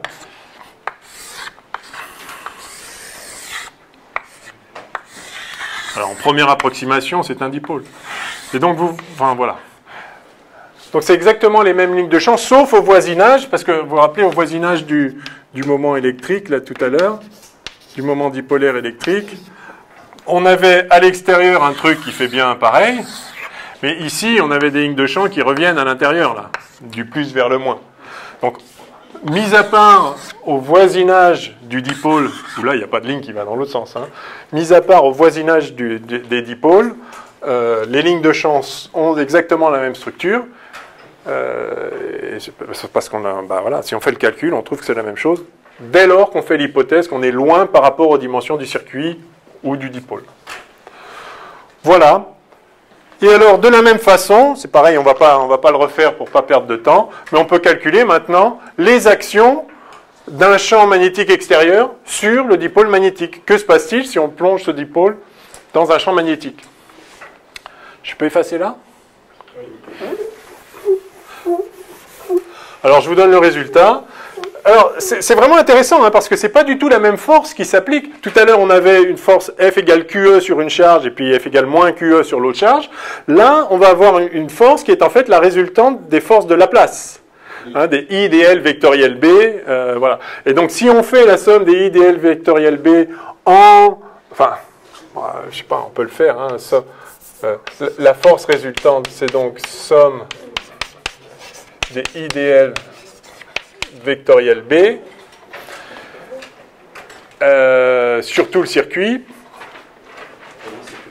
Vous faites une transformation qui va bien, je ne vais pas le faire parce qu'on n'a pas le temps.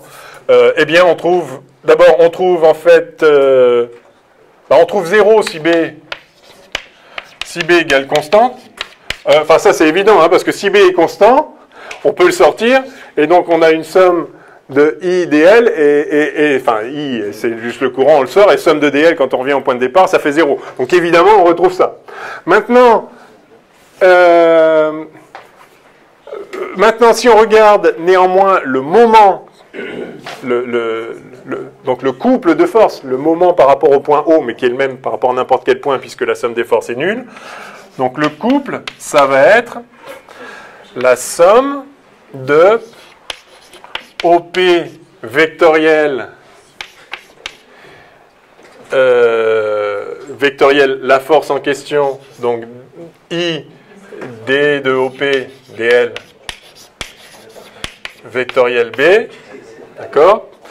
Et vous développez tout ça, vous développez tout ça sur tout le circuit.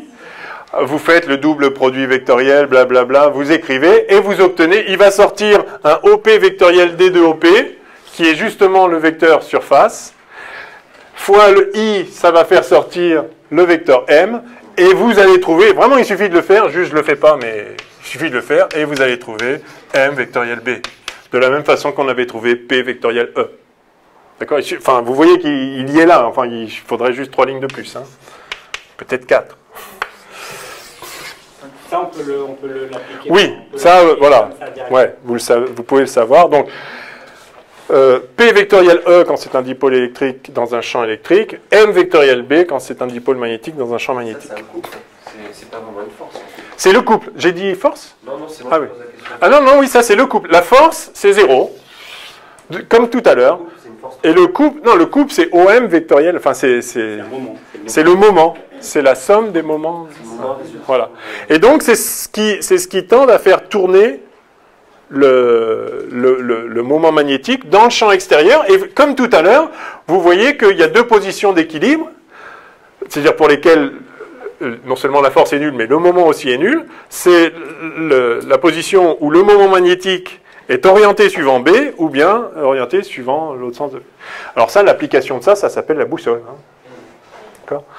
Vous avez une petite aiguille aimantée. Alors un aimant, c'est exactement ça, hein. C'est un moment magnétique.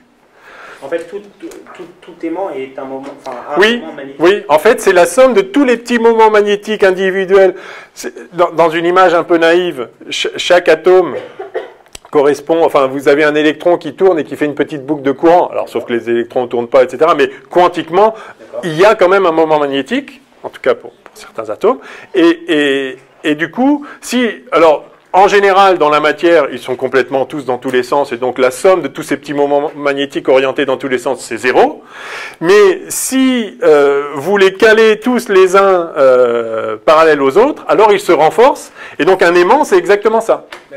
Un aimant, c'est un matériau dans lequel tous les petits moments individuels à l'échelle moléculaire sont orientés dans la même direction, et donc ça vous fait un moment global dans une direction, et ça crée des lignes de champ comme ça, etc. Donc c'est vraiment ça. Hein. Et du coup, si vous avez un petit aimant et que vous le mettez dans un champ extérieur, eh bien il va s'orienter en vertu de ça. Alors, dans un sens ou dans l'autre, comme tout à l'heure, il y en a un qui est stable et l'autre qui n'est pas stable, et ça, on peut le voir par l'énergie. Donc, autre question tout à fait analogue à ce qu'on a vu pour le moment électrique. Quelle est l'énergie d'un moment magnétique placé dans un champ extérieur? Eh bien, je vous le donne, sans surprise, EP, ça va être moins m scalaire B. Voilà, de même qu'on avait EP égale moins P scalaire E. Donc, c'est complètement analogue, hein, il n'y a vraiment pas de difficulté. Donc ça, ce sont des formules effectivement à savoir. Enfin, le mieux, c'est vraiment de le savoir, parce que pour le champ E, ça se retrouve en quelques lignes, on l'a vu tout à l'heure. Pour le champ B, c'est toujours un petit peu plus délicat, parce qu'il y a des produits vectoriels, des rotationnels, des trucs. Enfin.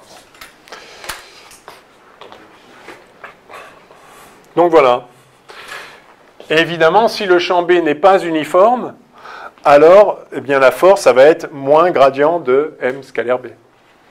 Enfin, pardon, plus, ça va être m scalaire nabla B. Ou si vous voulez, si vous maintenez en direction si vous maintenez le moment magnétique, ça va faire ça. Hein, c'est moins grade de EP. Bref, exactement pareil que pour le moment électrique. OK?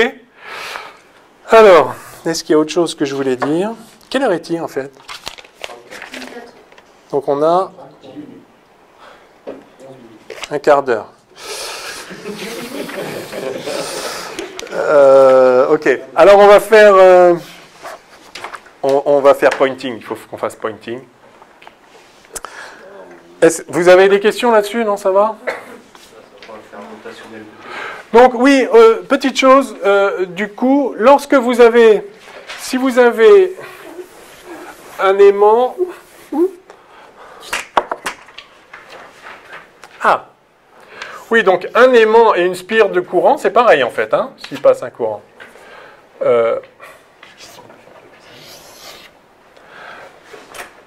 Nord-sud, donc ça fait des lignes de champ comme ça. Pareil, ça va toujours du nord vers le sud, les lignes de champ. Oui, parce que c'est la définition du nord. Hein, voilà, mais... Vous noterez d'ailleurs que le pôle nord magnétique est évidemment en fait le pôle sud. Le pôle nord, le pôle nord géométrique et le pôle sud magnétique, puisque si la Terre est comme ça,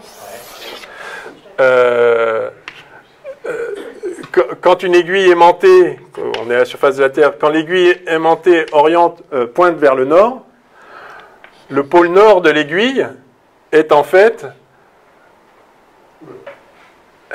Je vais le mettre là. Si vous mettez une petite aiguille aimantée là, voilà. Si ici c'est le pôle nord magnétique, le champ il fait comme ça. Ouais, il devrait pointer vers le sud. Et du coup il devrait pointer vers le sud. Donc voilà, on a appelé pôle nord la partie qui pointe vers le nord, mais du coup c'est le pôle sud magnétique. Il y a deux pôles sur une petite aiguille aimentée. On a appelé pôle nord celui qui indique le nord géométrique. Mais du coup, ça indique le sud magnétique. Bon. Qu'à cela ne tienne. Bon, enfin. Et donc, ça veut dire que le nord en haut, c'est le sud magnétique. Les lignes de champ magnétique, elles sortent, enfin, sur Terre, elles sortent du pôle sud. Enfin, si je suppose que là, c'est l'hémisphère nord et l'hémisphère sud. Ça, en fait, c'est le pôle nord magnétique. Le pôle nord géométrique. Enfin, géographique et le pôle sud magnétique. c'est parce qu'ils sont plantés. Ah non, c'est parce qu'effectivement, quand on a une petite aiguille aimantée, on voit qu'il y a deux pôles. Et on a décidé d'appeler pôle nord celui qui pointe vers le nord. C'est pas idiot en soi. Sauf qu'après, on a compris les règles de l'électromagnétisme et on a vu qu'en fait, le pôle nord, il va... Comme le moment magnétique est orienté dans la direction des lignes de champ, et que les lignes de champ vont du nord au sud... Sur un schéma, il va tout au nord. Oui, mais non, du nord magnétique au sud magnétique. En fait, il faut dissocier sud-terre. terrestre, vous Voilà. Le nord magnétique, c'est le sud géométrique. C'est l'hémisphère sud, enfin c'est le pôle sud. D'accord. Le pôle sud géographique. De toute façon, bon, enfin voilà. Oui, et en même temps, on comprend pourquoi ils ont fait cette convention. D'appeler pôle nord celui qui pointe vers le nord, c'est pas idiot en soi. Enfin, c'est même assez naturel. C'est juste que... J'ai une question, du coup, on l'a fait, vous l'avez fait. Ah, Le moment, là, moment Oui. du temps est égal à m vectoriel b. oui, ouais. Si on, enfin, une application bête, si c'est une application bête et rapide, on a une boussole, on veut calculer le gamma de Ouais. cette boussole. Ouais, Du coup, ça passe par I fois S. ouais. Mais moi, quand je prends une boussole, j'ai un aimant, mais j'ai pas de I, j'ai pas de S particulier, j'ai pas de boucle. Ah non, mais vous avez M. Ah, on nous le donne. Oui, l'aimant, on vous donnera directement le moment magnétique. D'accord, à chaque aimant est associé son moment. Voilà, absolument. Voilà. Je suis en train de demander si ça vaut pas le coup qu'on fasse plutôt l'exercice, quitte à faire demain le vecteur de Poynting, en fait, comme introduction à l'optique ondulatoire, Ouais, ce serait bien de faire un exercice. et qu'on fasse l'exo numéro 12. Parce qu'il y a explicitement l'application d'un moment sur un champ B avec de l'induction. Ouais. On fait ça, ça vous va? Quitte à ce qu'on se déborde de 3 minutes? Ah, vous avez cours après? Ouais, mais Bon, on peut empiéter. on a déjà fait un peu de chimie, donc elle peut nous donner un peu de... Le prof de chimie peut nous donner un peu de temps pour faire de la physique maintenant. Bon, alors on fait vite. Ouais, ou vidéo, enfin je vous ferai un petit truc. Mais enfin, c'est instructif. Vous préférez manuscrit, vous? D'accord, oui, mais après vous pouvez prendre des notes. Bon, ok. C'est juste plus long. Hein, finalement, mais enfin, bon, bref. Alors, une spire circulaire de rayon A de masse M constituée d'un matériau conducteur de résistance totale R et de coefficient d'auto-induction négligeable est suspendue sans frottement à un fil vertical isolant. Donc vous avez un fil vertical isolant, c'est-à-dire que il y a du courant qui va pouvoir passer dans la spire, enfin dans le circuit là, dans la spire métallique, mais pas dans le fil. On ne nous donne pas tout de suite l'orientation, peut-être on va devoir la choisir. Alors le dessin est fait de telle façon que, enfin c'est pas forcément super clair dans le dessin, mais donc l'idée c'est que ça c'est derrière et ça c'est devant. Et on repère, donc la spire est verticale et elle peut tourner autour de cet axe vertical. Et donc on repère par θ, c'est en perspective. Hein. Θ, c'est l'angle dans le plan horizontal. D'accord? Donc la spire tourne comme ça. Ouais, le θ, il est dans le plan horizontal. C'est pas super clair sur le dessin.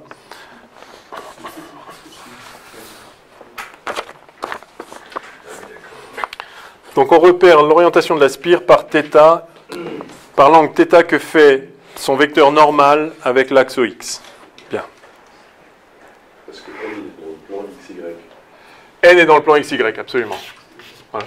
Y, Z, et donc θ, voilà. Donc ça tourne comme ça. Vous voyez à peu près. Et on a un champ B qui est orienté, qui est uniforme et qui est orienté suivant UX, B0X. Donc le champ B est comme ça. Donc la spire est verticale. Quand la spire pointe à sa normale suivant OX, il y a le champ B qui lui passe comme ça plein pot. Et quand la spire va tourner d'un angle θ, évidemment, il y a moins de surface, le flux va diminuer, donc il va y avoir des processus d'induction, etc., etc. Alors, c'est un exercice assez complet. C'est pour ça que je pense que ça vaut le coup quand même qu'on le fasse. Ouais. On est cap.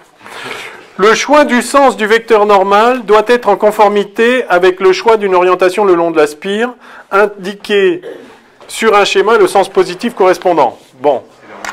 Donc effectivement, si n est par là, ça veut dire que, en fait, ça tourne comme ça. D'accord ? Hein, si n est comme ça veut dire qu'on a implicitement on a orienté le circuit, voilà, comme ça. Bon. Premièrement, vous voyez, déjà ça c'est réglé. Deuxièmement, exprimer le flux du champ B à travers la spire lorsque celle-ci est orientée dans la direction d'angle θ. Alors, le flux du champ B à travers la spire, c'est égal à, B est uniforme, donc c'est facile. L'intégrale de ds. Ouais, alors c'est l'intégrale de B scalaire ds sur n'importe quelle surface qui s'appuie sur la spire. B étant constant, c'est donc B scalaire, le vecteur S en fait. Et le vecteur S, c'est eh bien la surface, donc pi, c'est quoi le R? Non, petit a, le rayon de la spire? Il n'y a pas marqué. C'est de rayon. Si, rayon A. Donc pi a carré fois petit n, vecteur normal. Donc, enfin, scalaire petit n. Et donc, ça fait effectivement pi a2 b cos θ point. Cos θ, c'est un scalaire. Vous voyez qu'on peut le faire. Voilà. Deuxièmement, c'est réglé. Troisièmement,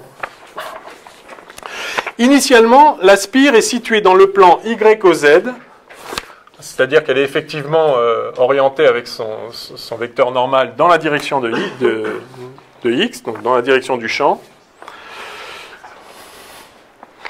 N est alors parallèle à OX, ce qu'on vient de dire, et θ égale 0. À l'instant t égale 0, on lance la spire en rotation autour de l'axe OZ avec une vitesse angulaire θ point de 0, enfin à l'instant t égale 0, c'est ça que ça veut dire, θ point à l'instant t égale 0, qui vaut oméga 0. D'accord? Donc la spire est suspendue comme ça, dans la direction du champ. Donc vous notez que c'est une position d'équilibre sans problème. De toute façon, il n'y a pas de courant dans la spire à ce stade. Et on la lance comme ça. On la fait tourner à la vitesse angulaire oméga 0 à l'instant t égale 0.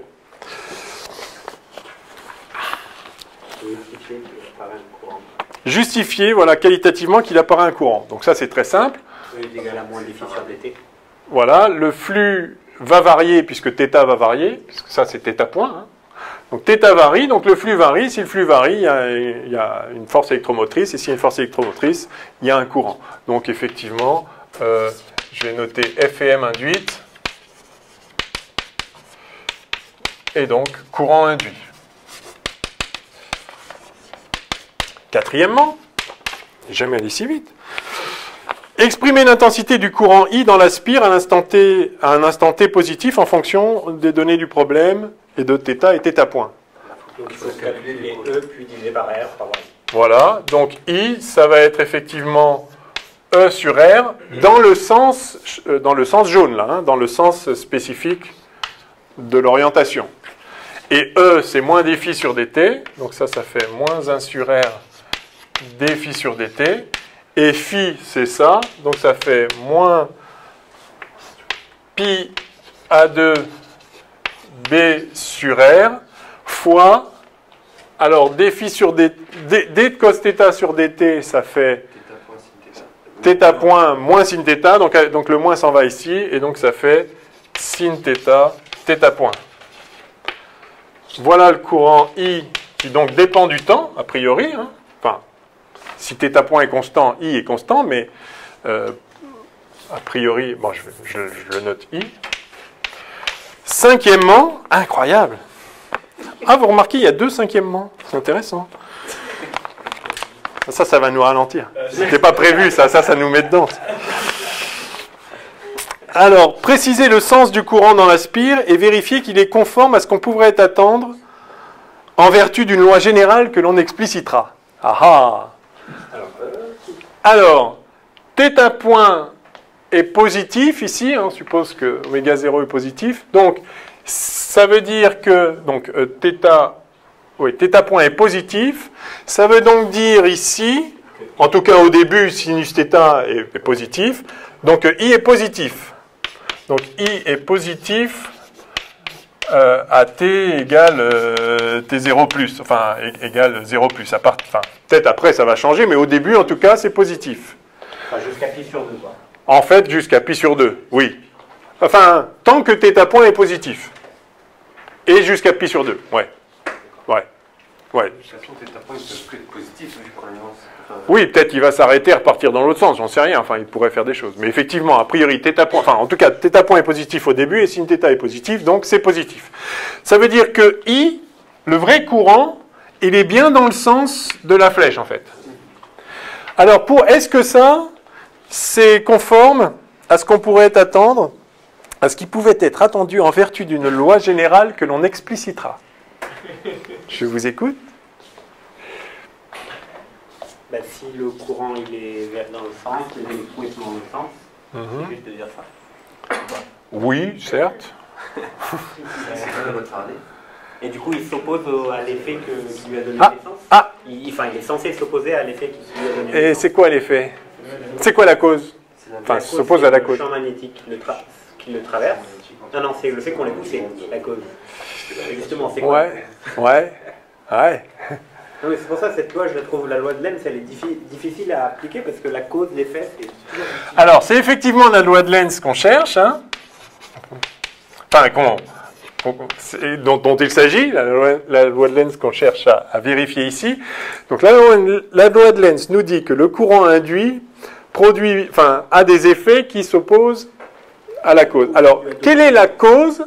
La cause, strictement parlant, c'est la variation du flux de B. D'accord? Et là, en l'occurrence, le flux de B a diminué. D'accord? Au début, c'était plein pot, et là, maintenant, c'est un peu moins. Ça a diminué, c'est cos θ. D'accord? Avant, ça valait ça. Enfin, quand θ vaut 0, ça fait ça. Et puis, quand θ augmente, le flux diminue. Et donc, s'opposer à la diminution du flux, c'est rajouter du flux. Alors, est-ce que le courant I conduit à rajouter du flux de B à travers le circuit? Ben oui, parce que le courant I dans la spire, il crée un champ. Et il crée un champ par là. Et donc, le champ B créé par la spire elle-même a bien un flux positif à travers la spire. Ouais. Et pourquoi il s'oppose alors s'il est dans le... La cause, c'était que le flux du champ B diminue. Et ça fait que ça diminue moins que prévu. Ça en rajoute un petit peu, puisque ça fait un courant qui rajoute un champ B. Il y a le champ extérieur, dont le flux diminue, eh bien ça induit un courant qui rajoute un peu de flux. Alors pas assez pour compenser la perte, sinon le flux ne varierait pas, il n'y aurait pas de courant induit. Mais, eh oui.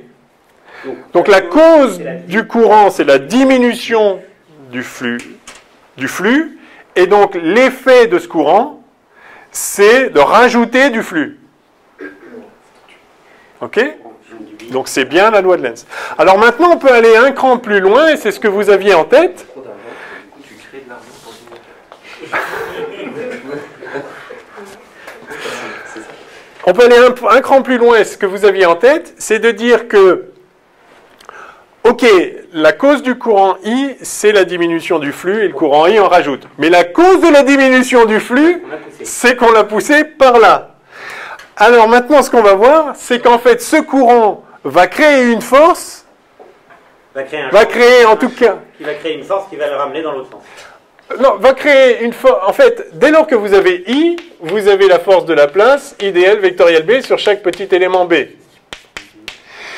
Et cette force-là, alors si on fait la somme, comme on est dans un champ B uniforme, on a vu que la somme de cette force, c'est 0. Par contre, il va quand même rester un moment global. Et le moment global, ça va être gamma égale M vectoriel B. C'est ce qu'on vient de voir. Et que vaut M? Vous avez dit il est donné.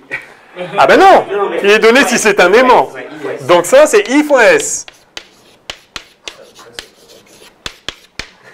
D'accord? Eh bien, I fois S. Donc S est comme ça. Donc le moment magnétique créé par le courant I. Enfin, donc S est comme ça. Donc I fois S est comme ça. Donc le moment magnétique, il est comme ça. Il est orienté suivant N en fait. eh bien, M vectoriel B,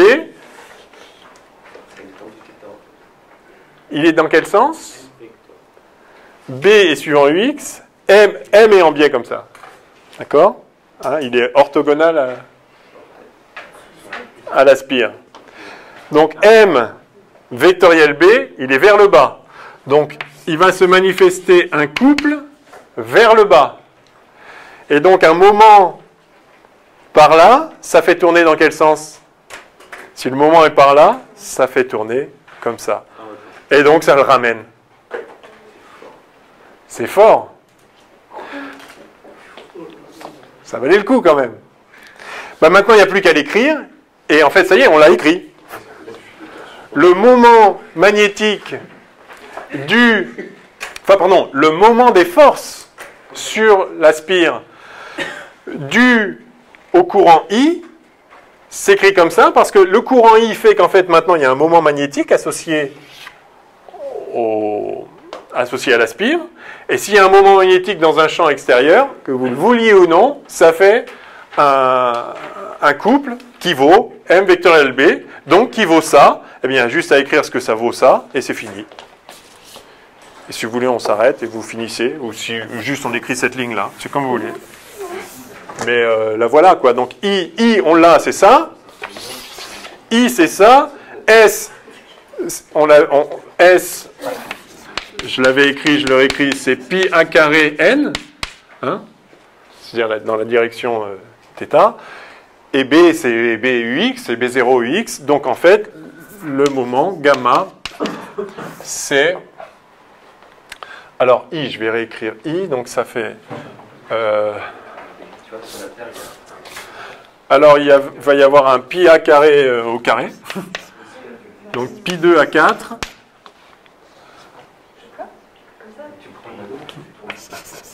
B0, celui-là, plus celui-là, enfin fois celui-là, donc B0 carré, sin θ,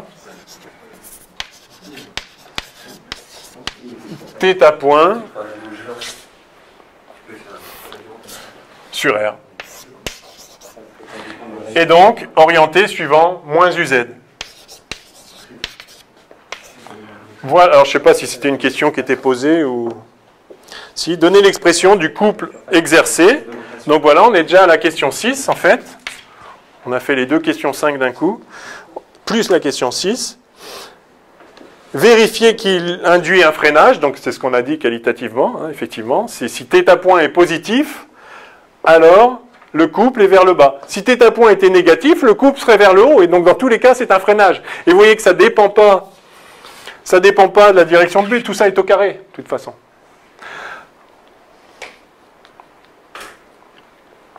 Alors ça dépend du signe du sinus, mais c'est normal, parce que si le sinus... Enfin, une fois qu'on a passé... Non, quand on a fait un demi-tour... Ah oui, à ce moment-là, le flux, il réaugmente. Enfin... Bah en fait, s'il va être accéléré autant de moments qu'il va être freiné, sachant que c'est...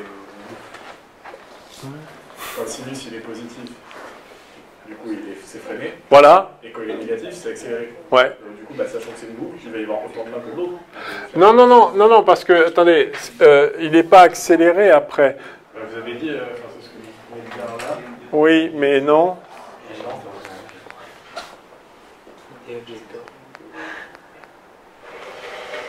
Attendez. Une fois qu'on a...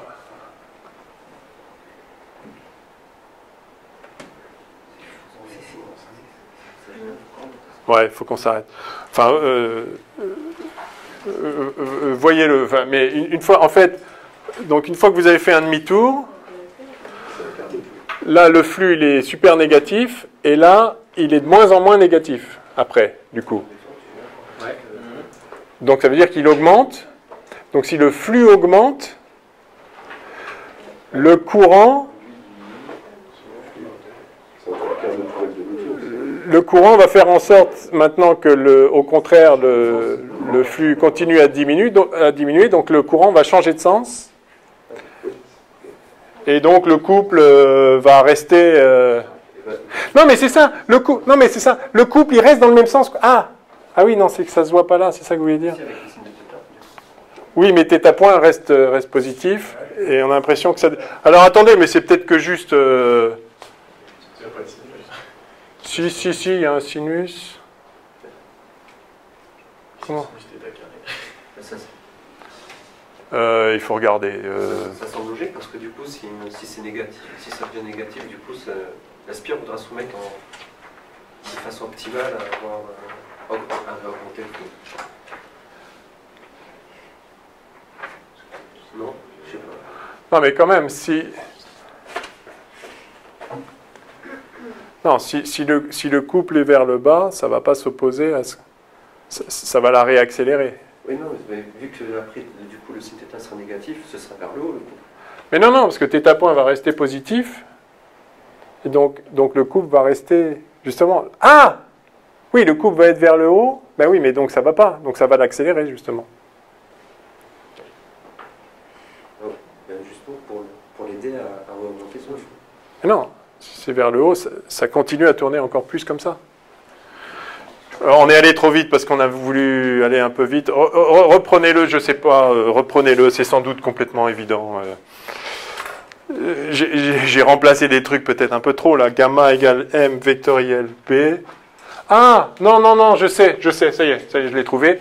C'est que quand on a dit qualitativement ça vectoriel ça, on a dit que c'est la norme, et le produit des normes dans ce sens-là. Non, en fait, c'est M vectoriel B, stricto sensu, c'est norme de M fois norme de B fois le sinus. Ah. Donc il est là le sinus, donc le sinus est aussi au carré. Et voilà, donc on a fait vite, on a fait qualitativement, il manquait le sinus, le voilà, et donc tout va bien. Ok ? Bon, c'est ça qui arrive quand on court un peu, mais voilà, et donc pourquoi la force résultante totale exercée sur la spire est-elle nulle ? Bon, ça c'est ce qu'on avait vu avant, c'est que de toute façon la somme des forces fait 0 parce que le champ B étant constant. On a somme de ça, en fait, somme de I dl vectoriel B, donc si I est constant sur tout le courant, toute la spire et B est constant, c'est somme des dl qui fait 0, donc la résultante des forces est nulle. Voilà. Alors après, on peut s'amuser, évidemment. Oui, après, il y a d'autres questions derrière qu'on ne fait pas, que je vous invite à faire, c'est marquer les questions supplémentaires. C'est regarder au bout de combien de temps ça s'arrête, l'énergie qui a été perdue, l'énergie de rotation qu'il y avait au début qui a été perdue, et comme par hasard, c'est l'énergie qui est dissipée par effet Joule, le RI carré intégré depuis le début à la fin. Petite chose que j'adore à chaque fois, de vérifier que l'énergie se conserve. Enfin, donc vous pouvez continuer les autres questions derrière, qui sont notées questions supplémentaires. Faites-le parce que c'est très instructif, mais le point clé c'est ça, c'est que il y a un phénomène d'induction qui induit un courant dont les effets vont s'opposer à la cause. Donc, si on s'en tient à la cause, le flux diminue, eh bien, s'opposer à ça, c'est refaire augmenter le flux. Mais si on va un cran plus loin, la cause initiale, c'était que la spire tournait dans un sens, eh bien, ça tend à ralentir, à la faire tourner dans l'autre sens, à travers ce couple magnétique qui, donc, est l'application directe de ce qu'on a vu aujourd'hui. C'est quand même magnifique. On dirait que c'est fait exprès. Si on fait tourner un anneau sur la Terre, en fait, on fait Ouais. petit champ. Ouais. Donc il y a des effets de courant induit comme ça. Bon, je vous encourage vraiment à essayer de finir cet exercice. Il est vraiment très beau. Donc n'hésitez pas. Et demain, on fait pointing et on démarre l'optique ondulatoire.